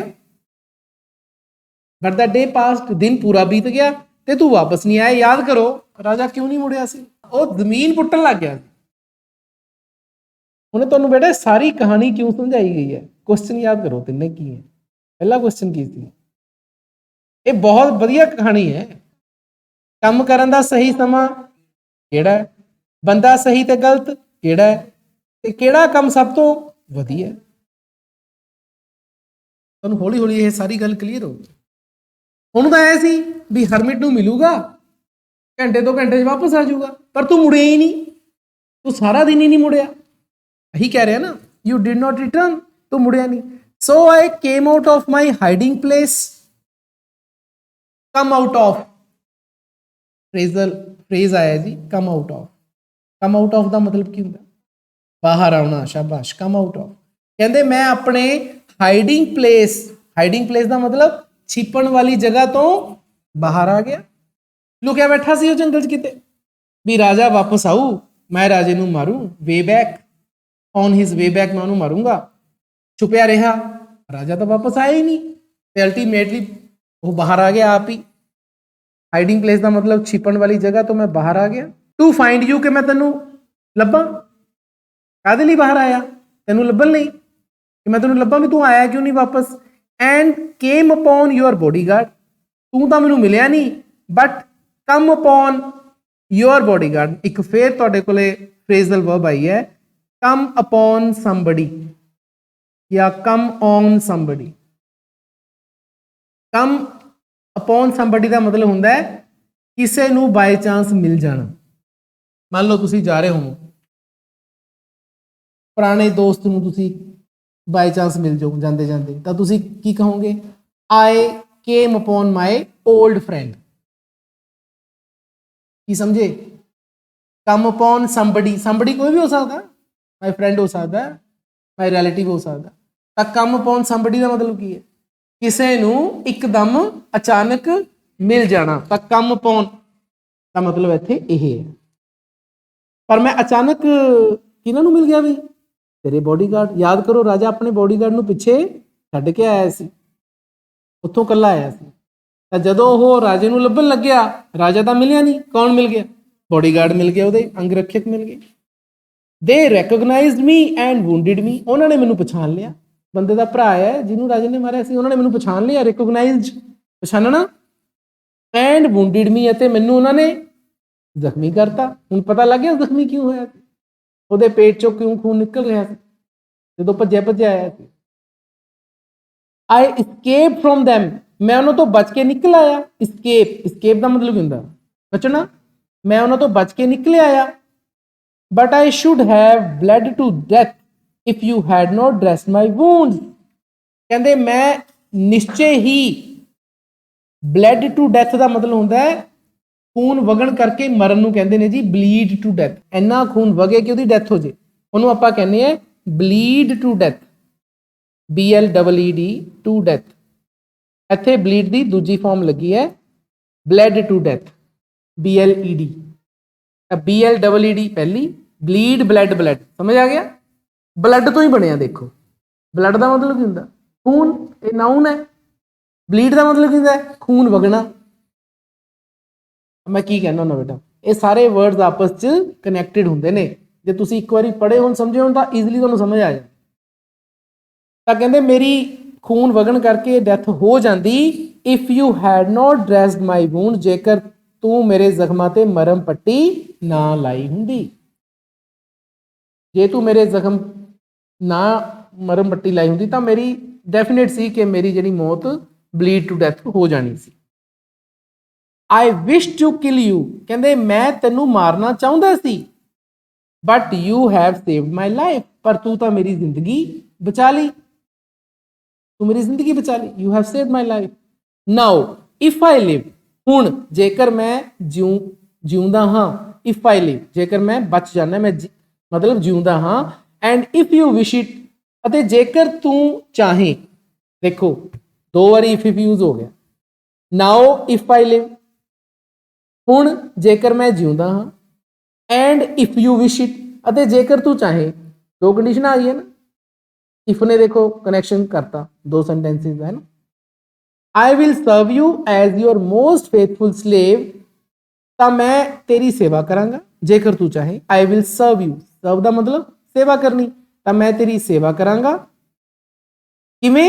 as your most faithful slave, ਤੇਰੇ ਸਭ ਤੋਂ ਵਿਸ਼ਵਾਸ ਪਾਤਰ ਗੁਲਾਮ ਬਣ ਕੇ। most faithful, ਯਾਦ ਕਰੋ most faithful ਕੀ ਹੈ? ਡਿਗਰੀ ਲੱਗੀ ਹੋਈ ਹੈ। faithful ਦੀਆਂ ਡਿਗਰੀਆਂ ਕੀ ਹੁੰਦੀਆਂ ਨੇ? faithful, more faithful, most faithful, ਇੱਥੇ ਕਿਹੜੀ ਲੱਗੀ ਹੈ? ਤੀਸਰੀ ਡਿਗਰੀ ਲੱਗੀ ਹੈ, most faithful। ਯਾਦ ਆ ਗਿਆ? 6ਵੀਂ ਕਲਾਸ 'ਚ ਕਰੀਆਂ ਸੀ ਆਪਾਂ ਨੇ ਡਿਗਰੀਆਂ, ਇਹ ਡਿਗਰੀ ਆਫ ਐਡਜੈਕਟਿਵ। ਇੱਥੇ ਤੀਸਰੀ ਡਿਗਰੀ ਲੱਗੀ। ਕਹਿੰਦੇ ਮੈਂ ਤੇਰਾ ਸਭ ਤੋਂ ਵਿਸ਼ਵਾਸ ਪਾਤਰ ਗੁਲਾਮ ਬਣ ਕੇ ਤੇਰੀ ਸੇਵਾ ਕਰੂੰਗਾ ਜੇ ਤੂੰ ਚਾਹੇ ਤੇ ਜੇਕਰ ਮੈਂ ਜਿਉਂਦਿਆ ਰਿਹਾ। And bid my sons do the same, ਅਤੇ ਮੇਰੇ ਬੱਚੇ ਵੀ ਇਹੀ ਕੰਮ ਕਰਨਗੇ।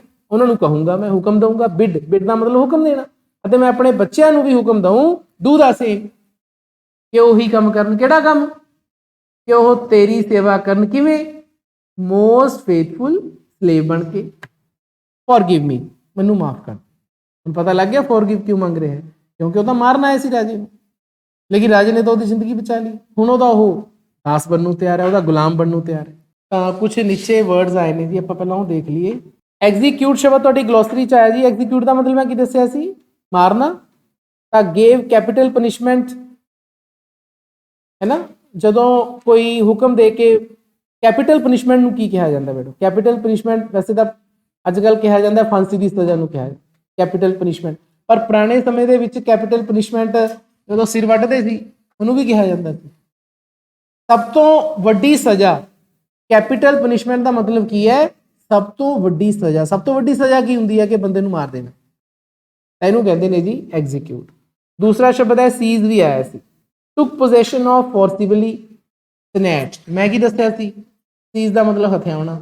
ਜਦੋਂ ਤੁਸੀਂ ਜ਼ੋਰ ਜ਼ਬਰਦਸਤੀ ਨਾਲ ਕਿਸੇ ਦੀਆਂ ਚੀਜ਼ਾਂ ਲੈ ਲੈਂਦੇ ਹੋ ਉਹਨੂੰ ਆਪਾਂ ਸੀਜ਼ਡ ਕਹਿੰਦੇ ਹਾਂ।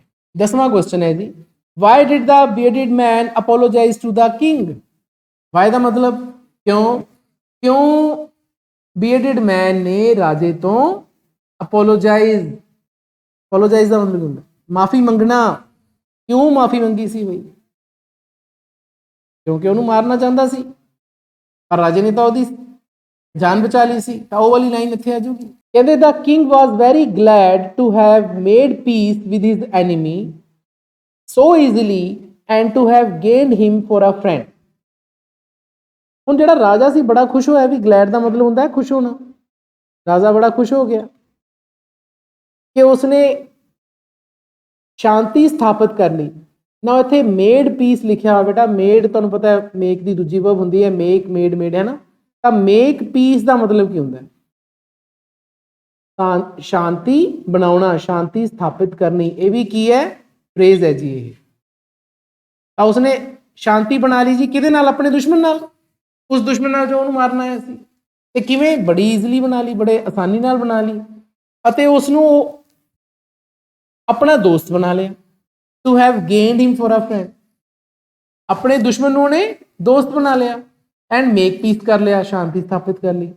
He not only forgave him but also promised to send his servants and his own physicians to attend on him and give back his property to him. उसने केवल उसनू माफ ही नहीं किता। He not only forgave him, उसने केवल उसनू माफ ही नहीं किता सगों but also promised, उस नाल वादा किता कि उसदे नौकर उसनू भेज देवेगा ਅਤੇ ਉਸਦਾ ਆਪਣਾ ਫਿਜ਼ੀਸ਼ੀਅਨ, ਫਿਜ਼ੀਸ਼ੀਅਨ ਦਾ ਮਤਲਬ ਡਾਕਟਰ, ਜਿਹੜਾ ਉਹਦਾ ਆਪਣਾ ਡਾਕਟਰ ਹੈ ਉਹ ਉਸਦੀ ਇਲਾਜ ਕਰੇਗਾ। Attend on him. Now attend on ਇਹ ਵੀ ਬੇਟਾ ਫਰੇਜ਼ਲ ਵਰਬ ਹੈ। ਅਟੈਂਡ ਔਨ ਦਾ ਮਤਲਬ ਹੁੰਦਾ ਹੈ ਕਿਸੇ ਦੀ ਦੇਖਭਾਲ ਕਰਨੀ, ਕਿਸ ਦਾ ਵਿਚਾਰ ਕਰਨਾ। ਯਾਨੀ ਕਿ ਉਹ ਆਪਣੇ ਨੌਕਰ, ਰਾਜਾ ਆਪਣੇ ਨੌਕਰ ਤੇ ਆਪਣਾ ਡਾਕਟਰ ਕਿਹਨੂੰ ਭੇਜ ਦੂਗਾ? ਉਸ ਬੰਦੇ ਕੋਲੇ ਭੇਜ ਦੂਗਾ ਤਾਂ ਕਿ ਉਸਦੀ ਉਹ ਦੇਖਭਾਲ ਕਰਨ। ਅਤੇ ਇਹ ਵੀ ਪ੍ਰੋਮਿਸ ਕੀਤਾ give back his property to him, ਕਿ ਜਿਹੜਾ ਮੈਂ ਤੇਰੇ ਭਰਾ ਤੋਂ ਪ੍ਰੋਪਰਟੀ ਸੀਜ਼ ਕਰੀ ਸੀ, ਹਥਿਆਈ ਸੀ, ਉਹ ਵੀ ਮੈਂ ਤੈਨੂੰ ਵਾਪਸ ਕਰ ਦੂੰ। Give back. ਮੈਨੂੰ ਲੱਗਦਾ ਇੱਕ ਕੁਐਸਚਨ ਫੇਰ ਆਉਂਦਾ ਨੀਚੇ। 11ਵਾਂ ਕੁਐਸਚਨ ਹੈ ਜੀ ਕਿ how did the king treat his enemy after he had apologised. How ਦਾ ਮਤਲਬ ਕਿਵੇਂ? ਕਿਵੇਂ ਰਾਜੇ ਨੇ ਆਪਣੇ ਦੁਸ਼ਮਣ ਨਾਲ ਵਿਵਹਾਰ ਕੀਤਾ। ਟ੍ਰੀਟ ਦਾ ਮਤਲਬ ਕੀ ਹੁੰਦਾ?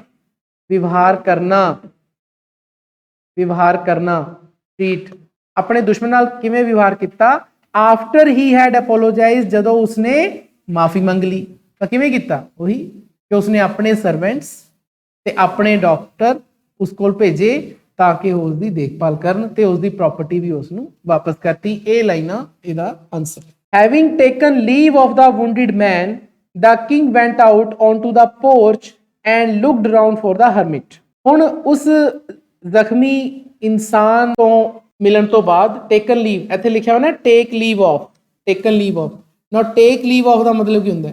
ਮੰਨ ਲਓ ਆਪਾਂ ਕਿਸੇ ਨੂੰ ਮਿਲ ਕੇ ਚਲੇ ਜਾਈਏ ਮਿਲਣ ਤੋਂ ਬਾਅਦ, ਤਾਂ ਉਹਨੂੰ ਕਹਿੰਦੇ ਨੇ ਜੀ take leave of. Take leave of ਵੀ ਫਰੇਜ਼ਲ ਇੱਕ ਫਰੇਜ਼ ਹੈ ਜਿਹਦਾ ਮਤਲਬ ਹੁੰਦਾ ਹੈ ਮਿਲਣ ਤੋਂ ਬਾਅਦ, ਟੇਕ ਲੀਵ ਆਫ। ਠੀਕ ਹੈ।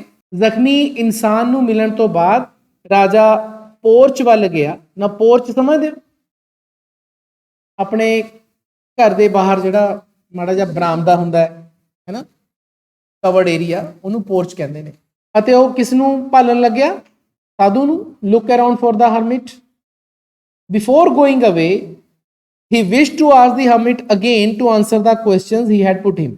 ਜਾਣ ਤੋਂ ਪਹਿਲਾਂ, before going away, ਤਾਂ ਉਹ ਆਸ ਕਰਦਾ ਸੀ, ਇੱਛਾ ਰੱਖਦਾ ਸੀ ਕਿ ਉਹ ਹਰਮਿਟ ਨੂੰ ਦੁਬਾਰਾ ਕੁਐਸਚਨਾਂ ਦੇ ਆਨਸਰਾਂ ਬਾਰੇ ਪੁੱਛੇ ਜਿਹੜੇ ਕਿ ਉਸਨੇ ਉਸ ਨੂੰ ਪੁੱਛੇ ਸੀ। ਹੀ ਹੈਡ ਪੁੱਟ ਹਿਮ, ਉਹੀ 3 ਕੁਐਸਚਨ ਕਿ ਮੈਂ ਉਹ ਦੁਬਾਰਾ ਪੁੱਛਾਂ। The hermit was sowing seeds in the beds that had been dug the day before. ਹਰਮਿਟ ਕੀ ਕਰ ਰਿਹਾ ਸੀ ਉਸ ਸਮੇਂ? ਹਰਮਿਟ ਸਾਧੂ ਬੀਜ ਬੋ ਰਿਹਾ ਸੀ। ਸੋਇੰਗ ਸੀਡਸ, ਸੋ ਦਾ ਮਤਲਬ ਕੀ ਹੁੰਦਾ? ਬੋਣਾ। ਠੀਕ ਹੈ। ਬੀਜ ਨੂੰ ਜਦੋਂ ਆਪਾਂ ਬੀਜਾਂ ਨੂੰ ਜ਼ਮੀਨ 'ਚ ਬੋਨੇ ਆ, ਸੀਡਸ ਦਾ ਮਤਲਬ ਕੀ ਹੁੰਦਾ ਬੇਟਾ? ਬੀਜ।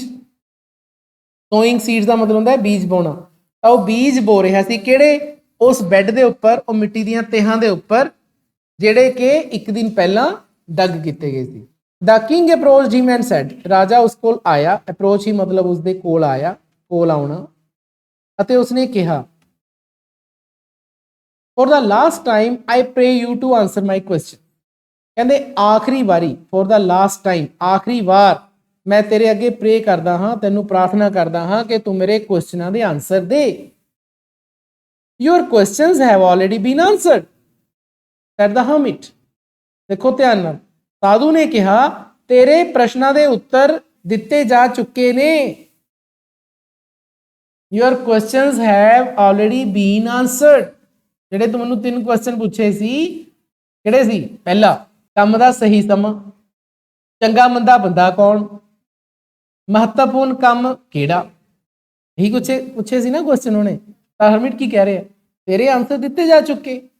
ਵਾਟ do you mean said the king. King ਨੇ ਕਿਹਾ ਕੀ ਮਤਲਬ? ਮੇਰੇ 3 ਕੁਐਸਚਨਾਂ ਦੇ ਆਨਸਰ ਆ ਗਏ।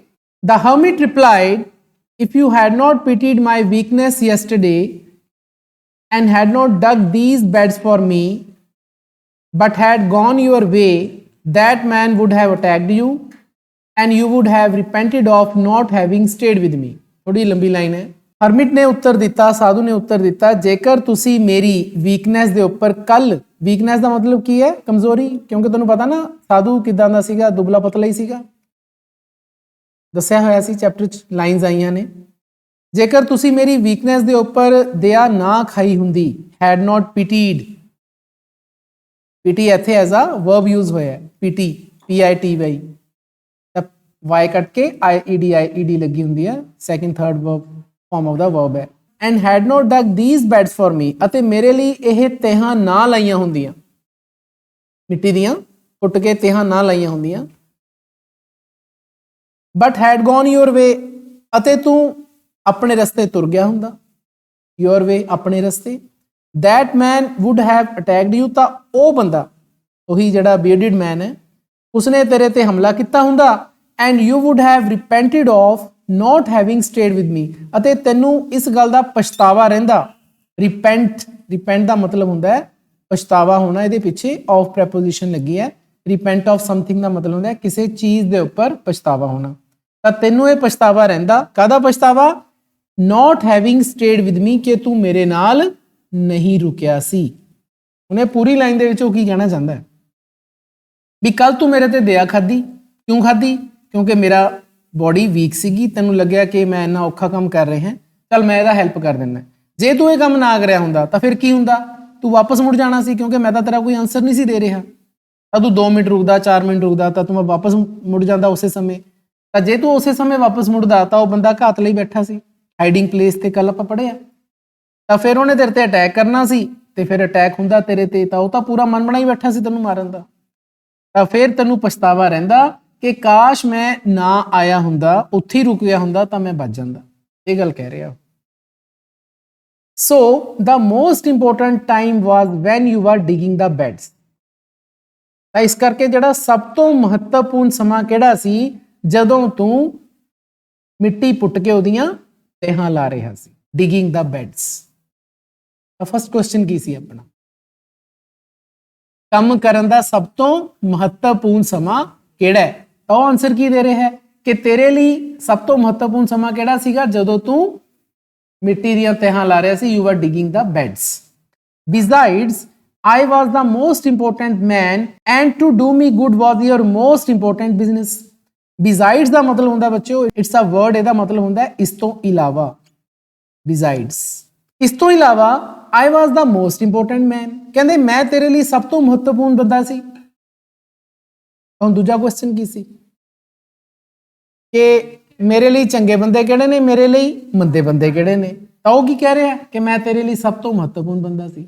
ਫਿਰ and to do me good was your most important business, ਅਤੇ ਮੇਰਾ ਜਿਹੜਾ ਤੈਨੇ ਚੰਗਾ ਕੰਮ ਕਰਿਆ, do me good, ਮੇਰੇ ਲਈ ਤੈਨੇ ਚੰਗਾ ਕੰਮ ਕਰਿਆ। ਕੀ ਕੰਮ ਕਰਿਆ ਕਿ ਤੈਨੇ ਮੇਰੀ ਹਾਲਤ ਤੇ ਤਰਸ ਖਾ ਕੇ ਮੇਰਾ ਕੰਮ ਕਰਿਆ, ਇਹ ਤੇਰਾ ਸਭ ਤੋਂ ਮਹੱਤਵਪੂਰਨ ਕੰਮ ਸੀ। it was your most important business। ਹੁਣ ਯਾਦ ਕਰੋ ਤੀਜਾ ਕੁਐਸਚਨ ਕੀ ਸੀ, ਸਭ ਤੋਂ ਜ਼ਰੂਰੀ ਕੰਮ ਕਿਹੜਾ ਹੈ? ਠੀਕ ਹੈ, ਇਹੀ ਸੀਗਾ, ਉਹਨੇ ਦੱਸਤਾ। ਆ 2 ਲਾਈਨਾਂ 'ਚ ਆਨਸਰ ਦੇਤੇ ਉਹਨੇ। ਅੱਗੇ ਦੇਖੋ, afterwards when that man ran towards us, the most important time was when you were attending on him।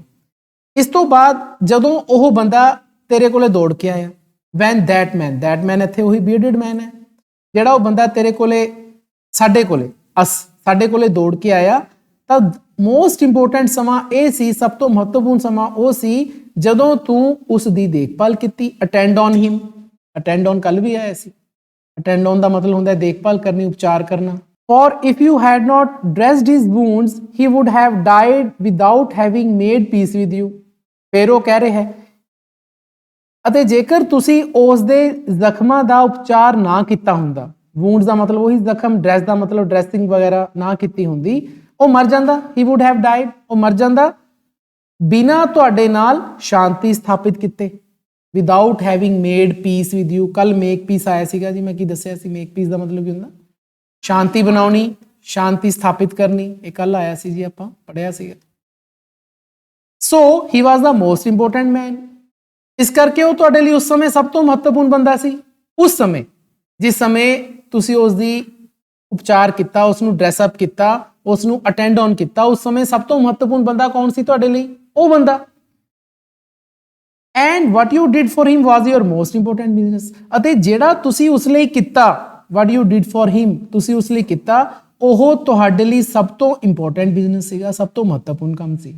ਕਿਹੜਾ ਕੰਮ ਕੀਤਾ ਸੀ ਉਹਨੇ? ਉਸ ਦਾ ਉਪਚਾਰ ਕੀਤਾ ਸੀ, ਉਹ ਉਸ ਦੇ ਲਈ ਸਭ ਤੋਂ ਮਹੱਤਵਪੂਰਨ ਕੰਮ ਸੀ। ਹੁਣ ਉਹ ਐਂਡ 'ਚ ਕਹਿ ਰਿਹਾ ਹੈ, ਰਿਮੈਂਬਰ, ਯਾਦ ਰੱਖੋ, then that there is only one time that is important now। ਕਹਿੰਦੇ ਇਹ ਯਾਦ ਰੱਖੋ ਕਿ ਇੱਕੋ ਹੀ ਸਮਾਂ ਸਭ ਤੋਂ ਜ਼ਰੂਰੀ ਹੈ। ਉਹ ਕਿਹੜਾ ਸਮਾਂ? ਹੁਣ ਦਾ ਸਮਾਂ, ਨਾਓ। ਇਹ ਪਹਿਲੇ ਕੁਐਸਚਨ ਦਾ ਆਨਸਰ ਹੈ ਜੀ ਤੁਹਾਡੇ। ਪਹਿਲਾ question Ki C? What is the most important time? ਉਹਦਾ ਆਨਸਰ ਕੀ ਹੈ? ਨਾਓ। ਤਾਂ ਹੀ ਮੈਂ ਤੁਹਾਨੂੰ ਕਹਿੰਦਾ ਹੁੰਦਾ ਬੇਟਾ, ਯਥਾਰਥ 'ਚ ਜੀਓ। ਇਸ ਟਾਈਮ ਮੈਂ ਤੁਹਾਨੂੰ ਪੜ੍ਹਾ ਰਹੇ ਹਾਂ, ਤੁਸੀਂ ਪੜ੍ਹ ਰਹੇ ਹੋ, ਤੁਹਾਡੇ ਲਈ ਸਭ ਤੋਂ ਮਹੱਤਵਪੂਰਨ ਸਮਾਂ ਕਿਹੜਾ ਹੈ? ਹੁਣ ਦਾ ਸਮਾਂ। ਕਿ ਤੁਸੀਂ ਮੇਰੇ ਤੋਂ ਪੜ੍ਹ ਰਹੇ ਹੋ, ਤੁਸੀਂ 4 ਗੱਲਾਂ ਸਿੱਖ ਰਹੇ ਹੋ, ਮੈਂ ਤੁਹਾਨੂੰ 4 ਗੱਲਾਂ ਸਿਖਾ ਰਿਹਾ ਹਾਂ। ਲੇਕਿਨ ਆਪਾਂ ਅੱਜ ਦੇ ਸਮੇਂ ਨੂੰ ਬਿਨਾਂ ਦੇਖੇ ਅਗਲੀਆਂ ਪਿਛਲੀਆਂ ਸੋਚੀ ਜਾਂਦੇ ਹੋ, ਅੰਦਰਲੀਆਂ ਬਾਹਰਲੀਆਂ ਸੋਚੀ ਜਾਂਦੇ ਹੋ, ਧਿਆਨ ਮੇਰੇ ਵੱਲ ਨਹੀਂ ਤੁਹਾਡਾ, ਆਪਾਂ ਪੜ੍ਹ ਨਹੀਂ ਰਹੇ, ਤਾਂ ਦੈਟ ਮੀਨਸ ਤੁਸੀਂ ਸਭ ਤੋਂ ਮਹੱਤਵਪੂਰਨ ਸਮਾਂ ਖਰਾਬ ਕਰ ਰਹੇ ਹੋ ਆਪਣਾ। ਇਹੀ ਆਨਸਰ ਉਹ ਕਹਿ ਰਿਹਾ ਹੈ ਕਿ ਜਿਸ ਟਾਈਮ ਜਦ ਤੂੰ ਮੇਰੇ ਕੋਲੇ ਆਇਆ, ਮੈਂ ਕੰਮ ਕਰ ਰਿਹਾ ਸੀਗਾ, ਠੀਕ ਹੈ, ਮੈਂ ਜ਼ਮੀਨ ਪੁੱਟ ਰਿਹਾ ਸੀ, ਇੱਕ ਮਿਹਨਤ ਵਾਲਾ ਕੰਮ ਕਰ ਰਿਹਾ ਸੀ, ਤੈਨੇ ਮੇਰੀ ਹਾਲਤ ਤੇ ਦਇਆ ਖਾਧੀ, ਤੂੰ ਮੇਰੇ ਨਾਲ ਹੱਥ ਵਟਾਇਆ ਕੰਮ ਦਾ, ਤੇਰੇ ਲਈ ਉਹ ਸਮਾਂ ਉਸ ਸਮੇਂ ਸਭ ਤੋਂ ਮਹੱਤਵਪੂਰਨ ਸੀ। ਫਿਰ ਜਦੋਂ ਬੰਦਾ ਸਾਡੇ ਕੋਲੇ ਭੱਜ ਕੇ ਆਇਆ, ਤੈਨੂੰ ਲੱਗਿਆ ਕਿ ਨਹੀਂ, ਹੁਣ ਮੈਂ ਇਹ ਬੰਦੇ ਨੂੰ ਛੱਡ ਕੇ, ਕਿਹਨੂੰ ਭਲਾ? ਮੈਨੂੰ ਛੱਡ ਕੇ ਮੈਂ ਉਹ ਬੰਦੇ ਨੂੰ ਦੇਖਾਂ, ਬਿਕੋਜ਼ ਉਸ ਬੰਦੇ ਨੂੰ ਮੇਰੀ ਜ਼ਿਆਦਾ ਜ਼ਰੂਰਤ ਹੈ। ਤਾਂ ਉਸ ਸਮੇਂ ਉਹ ਤੇਰਾ ਸਭ ਤੋਂ ਮਹੱਤਵਪੂਰਨ ਕੰਮ ਸੀ। ਤਾਂ ਜਿਹੜਾ ਸਮਾਂ ਬੇਟਾ ਟਾਈਮ ਤੁਹਾਡਾ ਬਿਲਕੁਲ ਪ੍ਰੈਜ਼ੈਂਟ ਟਾਈਮ ਹੈ। ਦੇਖੋ ਗੀਤਾ ਕੀ ਕਹਿੰਦੀ ਹੈ, ਗੀਤਾ ਸਾਰ ਤੁਸੀਂ ਸ਼ਾਇਦ ਨਹੀਂ ਪੜ੍ਹਿਆ, ਮੈਂ ਤਾਂ ਬਹੁਤ ਪੜ੍ਹੀ ਹੈ ਗੀਤਾ ਵੀ, ਹਿੰਦੂ ਧਰਮ ਦੀ ਧਾਰਮਿਕ ਕਿਤਾਬ ਹੈ। ਕ੍ਰਿਸ਼ਨ ਜੀ ਅਰਜੁਨ ਨੂੰ ਕੀ ਉਪਦੇਸ਼ ਦਿੰਦੇ ਨੇ? ਉਹ ਕਹਿੰਦੇ ਵੀ ਪਾਸਟ ਦੀ ਚਿੰਤਾ ਨਾ ਕਰ, ਤੂੰ ਪਿਛਲੇ ਸਮੇਂ ਨੂੰ ਤੂੰ ਜੋ ਹੋ ਗਿਆ ਠੀਕ ਹੈ, ਚੰਗੀਆਂ ਗੱਲਾਂ ਵੀ ਹੋਈਆਂ ਪਾਸਟ 'ਚ, ਮਾੜੀਆਂ ਗੱਲਾਂ ਵੀ ਹੋਈਆਂ। ਜਿਹੜੀਆਂ ਚੰਗੀਆਂ ਗੱਲਾਂ ਨੇ ਉਹਨੂੰ ਵੀ ਨਹੀਂ ਤੂੰ ਬਦਲ ਸਕਦਾ, ਜਿਹੜੀਆਂ ਮਾੜੀਆਂ ਗੱਲਾਂ ਨੇ ਉਹਨੂੰ ਵੀ ਤੈਨੂੰ ਬਦਲ ਸਕਦਾ। ਤੂੰ ਪਾਸਟ ਦੀ ਚਿੰਤਾ ਨਾ ਕਰ। ਭਵਿੱਖ ਬਾਰੇ ਤੈਨੂੰ ਪਤਾ ਨਹੀਂ ਫਿਊਚਰ 'ਚ ਤੇਰੇ ਨਾਲ ਕੀ ਹੋਣਾ, ਅਗਲੇ ਪਲ ਦਾ ਤਾਂ ਸਾਨੂੰ ਨਹੀਂ ਪਤਾ ਸਾਡੇ ਨਾਲ ਕੀ ਹੋਣਾ। ਅਸੀਂ ਚਿੰਤਾ ਕਰੀ ਜਾਂਦੇ ਹਾਂ, ਤਾਂ ਭਵਿੱਖ ਦਾ ਸਾਨੂੰ ਪਤਾ ਨਹੀਂ ਕੀ ਹੋਣਾ। ਕਿਸੇ ਨੂੰ ਪਤਾ? ਕਿਸੇ ਨੂੰ ਨਹੀਂ ਪਤਾ। ਪਾਸਟ ਨੂੰ ਆਪਾਂ ਚੇਂਜ ਨਹੀਂ ਕਰ ਸਕਦੇ, ਭਵਿੱਖ ਨੂੰ ਆਪਾਂ ਜਾਣ ਨਹੀਂ ਸਕਦੇ, ਤਾਂ ਫੇਰ ਕੀ ਰਹਿ ਗਿਆ? ਪ੍ਰੈਜ਼ੈਂਟ। ਅਸੀਂ ਆਪਣਾ ਪ੍ਰੈਜ਼ੈਂਟ ਸਵਾਰ ਸਕਦੇ ਹਾਂ ਬਸ। ਗੀਤਾ ਉਪਦੇਸ਼ ਵੀ ਇਹੀ ਹੈ, ਉਹ ਵੀ ਇਹੀ ਕਹਿੰਦਾ ਨਾਓ, ਕਿ ਸਭ ਤੋਂ ਮਹੱਤਵਪੂਰਨ ਸਮਾਂ ਕਿਹੜਾ ਹੈ? Present time. ਨਾਓ, ਵਰਤਮਾਨ ਸਮਾਂ ਸਭ ਤੋਂ ਤੁਹਾਡੇ ਲਈ ਮਹੱਤਵਪੂਰਨ ਹੈ ਬੇਟਾ। ਜੇ ਤੁਸੀਂ ਆਪਣੇ ਵਰਤਮਾਨ ਸਮੇਂ ਦਾ ਸਦਉਪਯੋਗ ਕਰ ਲਿਆ, ਵਧੀਆ ਕਰ ਲਿਆ, ਤਾਂ ਤੁਹਾਡਾ ਭਵਿੱਖ ਵੀ ਸਵਰ ਜੂਗਾ। ਤੇ ਜੇ ਤੁਸੀਂ ਵਰਤਮਾਨ ਸਮੇਂ ਦਾ ਸਦਉਪਯੋਗ ਕਰ ਲਿਆ, ਤਾਂ ਹੋ ਸਕਦਾ ਹੈ ਪਾਸਟ ਜਿਹੜੀਆਂ ਤੁਸੀਂ ਗਲਤੀਆਂ ਕੀਤੀਆਂ ਨੇ ਉਹ ਵੀ ਠੀਕ ਹੋ ਜਾਣ। ਤਾਂ ਸਭ ਤੋਂ ਮਹੱਤਵਪੂਰਨ ਸਮਾਂ ਕੀ ਹੈ ਜੀ? ਨਾਓ। ਤਾਂ ਇਹ ਪਹਿਲੇ question the answer. It is the most important time because it is the only time when we have any power। ਦੇਖੋ ਕਿੰਨੀ ਵਧੀਆ ਗੱਲ ਕਰ ਰਹੇ ਹੋ, ਉਹੀ ਕ੍ਰਿਸ਼ਨ ਜੀ ਵਾਲੀ ਗੱਲ ਹੋ ਰਹੀ ਹੈ। ਕਹਿੰਦੇ ਇਹ ਸਭ ਤੋਂ ਮਹੱਤਵਪੂਰਨ ਸਮਾਂ ਹੈ ਕਿਉਂਕਿ ਇਹੀ ਸਮਾਂ ਹੈ ਜਦੋਂ ਸਾਡੇ ਹੱਥ 'ਚ ਸ਼ਕਤੀ ਹੁੰਦੀ ਹੈ। when we have any power। ਹੁਣ ਉਹ ਕਿਹੜੀ ਸ਼ਕਤੀ ਦੀ ਗੱਲ ਕਰ ਰਿਹਾ ਹੈ? ਵਰਤਮਾਨ ਸਮੇਂ ਦੇ ਅਨੁਸਾਰ ਆਪਣੇ ਆਪ ਨੂੰ ਵਧੀਆ ਕਰਨ ਲਈ ਜਾਂ ਕੋਈ ਚੀਜ਼ ਨੂੰ ਆਪਾਂ ਸਹੀ ਕਰਨਾ ਚਾਹੀਏ ਤਾਂ ਅੱਜ ਹੀ ਕਰ ਸਕਦੇ ਹਾਂ। ਹੁਣ ਅਸੀਂ ਅੱਜ ਪਰਵਾਹ ਨਹੀਂ ਕੀਤੀ, ਬੈਠੇ ਹਾਂ ਕਲਾਸ 'ਚ, ਧਿਆਨ ਕਿਤੇ ਹੋ ਰਿਹਾ, ਦੀਪਕ ਸਰ ਦੀ ਕਲਾਸ ਅਟੈਂਡ ਨਹੀਂ ਕੀਤੀ, ਆਹੀ ਕੁਐਸਚਨ ਪੇਪਰ 'ਚ ਆ ਗਿਆ। ਉਦੋਂ ਸਾਡਾ ਧਿਆਨ ਨਹੀਂ ਸੀ ਸਰ ਵੱਲ, ਉਦੋਂ ਅਸੀਂ ਪਾਵਰ ਯੂਜ਼ ਨਹੀਂ ਕੀਤੀ, ਆਪਣੀ ਮੈਂਟਲ ਪਾਵਰ, ਆਪਣੀ ਮੈਂਟੈਲਿਟੀ ਜੋ ਮਰਜ਼ੀ ਲਾ ਲਓ, ਦਿਮਾਗੀ ਆਪਾਂ ਨੇ ਉਹ ਜਿਹੜੀ ਸ਼ਕਤੀ ਸੀ ਯੂਜ਼ ਨਹੀਂ ਕੀਤੀ। ਕੋਈ ਵੀ ਕੰਮ ਜਦੋਂ ਤੁਸੀਂ ਕਰ ਰਹੇ ਹੋ ਜਿਸ ਸਮੇਂ, ਉਹ ਸਭ ਤੋਂ ਮਹੱਤਵਪੂਰਨ ਕੰਮ ਹੁੰਦਾ ਜਿਸ ਟਾਈਮ ਤੁਸੀਂ ਬੈਠੇ ਹੋ। ਚਲੋ ਹੁਣ ਸਾਡਾ ਸੈਕਿੰਡ ਕੁਐਸਚਨ ਕੀ ਸੀ ਕਿ ਸਾਡੇ ਲਈ ਚੰਗੇ ਬੰਦੇ ਕਿਹੜੇ ਨੇ, ਮਾੜੇ ਬੰਦੇ ਕਿਹੜੇ ਨੇ? ਹੁਣ ਉਹਦਾ ਆਨਸਰ ਦੇ ਰਿਹਾ ਉਹ, the most necessary man is he with whom you are। ਸਭ ਤੋਂ ਮਹੱਤਵਪੂਰਨ ਬੰਦਾ ਤੁਹਾਡੇ ਲਈ ਉਹ ਹੈ ਜਿਹਦੇ ਨਾਲ ਤੁਸੀਂ ਬੈਠੇ ਹੋ। ਨੈਸੈਸਰੀ ਦਾ ਮਤਲਬ ਕੀ ਹੈ? ਜ਼ਰੂਰੀ, ਇੰਪੋਰਟੈਂਟ। ਕੌਣ ਬੰਦਾ ਤੁਹਾਡੇ ਲਈ ਸਭ ਤੋਂ ਇੰਪੋਰਟੈਂਟ ਹੈ? with whom you are, ਜਿਹਦੇ ਨਾਲ ਤੁਸੀਂ ਅੱਜ ਬੈਠੇ ਹੋ, ਤੁਹਾਡੇ ਲਈ ਸਭ ਤੋਂ ਮਹੱਤਵਪੂਰਨ ਬੰਦਾ ਹੈ। for no man knows whether he will ever have dealings with anyone else। ਕਿਉਂਕਿ ਤੁਹਾਨੂੰ ਇਹ ਨਹੀਂ ਪਤਾ, ਨੋ ਮੈਨ ਨੋਜ਼, ਕੋਈ ਬੰਦਾ ਇਹ ਨਹੀਂ ਜਾਣਦਾ ਕਿ ਉਹ ਬੰਦਾ ਜਿਸ ਦੇ ਨਾਲ ਤੁਸੀਂ ਬੈਠੇ ਹੋ ਉਹ ਕਦੇ ਤੁਹਾਡੇ ਨਾਲ ਫੇਰ ਕਦੇ ਗੱਲ ਕਰੂਗਾ ਜਾਂ ਨਹੀਂ ਕਰੂਗਾ। ਜ਼ਿੰਦਗੀ 'ਚ ਤੁਸੀਂ ਬਹੁਤ ਬੰਦਿਆਂ ਨੂੰ ਮਿਲਦੇ ਹੋ, ਠੀਕ ਹੈ? ਕਈ ਵਾਰੀ ਐਵੇਂ ਹੁੰਦਾ ਤੁਸੀਂ ਇੱਕ ਪਲ ਹੀ ਮਿਲਦੇ ਹੋ, ਦੂਜੇ ਪਲ ਤੁਹਾਨੂੰ ਪਤਾ ਲੱਗਦਾ ਬੰਦਾ ਹੀ ਹੈ ਨਹੀਂ, ਪਤਾ ਨਹੀਂ ਕਿੱਥੇ ਗਿਆ। ਤਾਂ ਇੱਥੇ ਉਹੀ ਗੱਲ ਕਹਿ ਰਿਹਾ ਹੈ ਕਿ ਜੋ ਤੁਹਾਡੇ ਕੋਲੇ ਅੱਜ ਹੈਗਾ, ਇਹ ਸਾਡਾ ਦੂਸਰੇ ਕੁਐਸਚਨ ਦਾ ਆਨਸਰ ਹੋ ਗਿਆ ਕਿ ਸਭ ਤੋਂ ਮਹੱਤਵਪੂਰਨ ਬੰਦਾ ਤੁਹਾਡੇ ਲਈ ਕੌਣ ਹੈ? ਜਿਸ ਦੇ ਨਾਲ ਤੁਸੀਂ ਅੱਜ ਬੈਠੇ ਹੋ, ਜਿਹਦੇ ਨਾਲ ਤੁਸੀਂ ਡੀਲ ਕਰ ਰਹੇ ਹੋ, ਜਿਹਦੇ ਨਾਲ ਤੁਸੀਂ ਗੱਲ ਕਰ ਰਹੇ ਹੋ, ਤੁਹਾਡੇ ਲਈ ਸਭ ਤੋਂ ਮਹੱਤਵਪੂਰਨ ਬੰਦਾ। ਉਹਨੂੰ ਟਾਈਮ ਦਿਓ, ਉਸ ਬੰਦੇ ਨੂੰ। ਜੇ ਉਹ ਤੁਹਾਡੇ ਲਈ ਟਾਈਮ ਕੱਢ ਰਿਹਾ, ਤੁਸੀਂ ਵੀ ਉਸ ਬੰਦੇ ਲਈ ਟਾਈਮ ਕੱਢੋ। The most important affair is to do him good because for that purpose alone was man sent into this world। ਤਾਂ ਉਹਨਾਂ ਨੇ ਤੀਸਰਾ ਕੁਐਸਚਨ ਇਹ ਪੁੱਛਿਆ ਸੀ ਕਿ ਸਭ ਤੋਂ ਮਹੱਤਵਪੂਰਨ ਕੰਮ ਕਿਹੜਾ ਹੈ? ਤਾਂ ਕਹਿੰਦੇ ਸਭ ਤੋਂ ਮਹੱਤਵਪੂਰਨ ਕੰਮ ਹੈ ਕਿ ਤੁਸੀਂ ਚੰਗਾ ਕਰੋ, to do him good। ਚੰਗਿਆਈ ਖੱਟੋ, ਨੇਕਨਾਮੀ ਖੱਟੋ, ਬਾਣੀ ਵੀ ਇਹੀ ਕਹਿੰਦੀ ਹੈ, ਠੀਕ ਹੈ? ਕਿਉਂਕਿ ਇਸ ਪਰਪਸ ਦੇ ਕਰਕੇ ਹੀ, ਇਸ ਮੰਤਵ ਦੇ ਕਰਕੇ ਹੀ ਜਿਹੜਾ ਇਨਸਾਨ ਹੈ ਉਸ ਨੂੰ ਇਸ ਦੁਨੀਆ ਦੇ ਵਿੱਚ ਭੇਜਿਆ ਗਿਆ ਕਿ ਚੰਗਾ ਕੰਮ ਕਰੋ। 3 ਕੁਐਸਚਨਾਂ ਦੇ ਆਨਸਰ, 3 ਕੁਐਸਚਨਸ, ਠੀਕ ਹੈ ਜੀ? ਸਭ ਤੋਂ ਮਹੱਤਵਪੂਰਨ ਸਮਾਂ ਕਿਹੜਾ ਹੈ? ਪ੍ਰੈਜ਼ੈਂਟ। ਸਭ ਤੋਂ ਮਹੱਤਵਪੂਰਨ ਬੰਦਾ ਕੌਣ ਹੈ? ਜਿਹਦੇ ਨਾਲ ਤੁਸੀਂ ਬੈਠੇ ਹੋ। ਤੇ ਸਭ ਤੋਂ ਮਹੱਤਵਪੂਰਨ ਕੰਮ ਕੀ ਹੈ? ਕਿਸੇ ਦੂਜੇ ਬੰਦੇ ਦੀ ਮਦਦ ਕਰਨਾ। These are the 3 answers of the 3 questions written by Leo Tolstoy। ਲਿਓ ਟੋਲਸਟੋਏ ਕੌਣ ਨੇ ਜੀ? ਮੇਰੇ one of the favourite writers ਨੇ, ਰਸ਼ੀਅਨ ਰਾਈਟਰ ਨੇ ਜੀ, ਰਸ਼ੀਆ ਦੇ ਰਾਈਟਰ ਨੇ। ਮੈਂ ਇਹਨਾਂ ਦੀਆਂ ਕਈ ਕਹਾਣੀਆਂ ਪੜ੍ਹੀਆਂ ਨੇ। 12ਵਾਂ ਕੁਐਸਚਨ ਹੈ ਜੀ ਕਿ how did the hermit finally answer the 3 questions by the king. ਕਿਵੇਂ ਸਾਧੂ ਨੇ ਰਾਜੇ ਦੇ 3 ਕੁਐਸਚਨਾਂ ਦਾ ਉੱਤਰ ਅੰਤ 'ਚ ਦਿੱਤਾ? ਤਾਂ ਤੁਸੀਂ ਇੱਥੋਂ ਕਹਿ ਸਕਦੇ ਹੋ there is only one time that is important now, ਇੱਥੋਂ ਲੈ ਕੇ ਐਂਡ ਤੱਕ। ਤਾਂ ਨਿਚਲੀਆਂ 4-5 ਲਾਈਨਾਂ ਜਿਹੜੀਆਂ ਜੀ ਇਹਦੇ ਵਿੱਚ ਇਹਦਾ ਆਨਸਰ ਹੈ। ਐਗਜ਼ੈਕਟ ਆਨਸਰ ਤੁਹਾਨੂੰ ਮੈਂ ਲਿਖ ਕੇ ਭੇਜ ਦੂੰਗਾ, ਲੇਕਿਨ ਇਹਦੇ 'ਚ ਆਨਸਰ ਇਹਦਾ ਇਹ ਹੈ। ਤਾਂ ਜੀ ਇਹਦੇ ਨਾਲ ਸਾਡਾ ਚੈਪਟਰ ਕੰਪਲੀਟ ਹੁੰਦਾ ਹੈ। ਉਮੀਦ ਹੈ ਕਿ ਸਮਝ ਆ ਗਿਆ ਹੋਣਾ ਤੁਹਾਨੂੰ।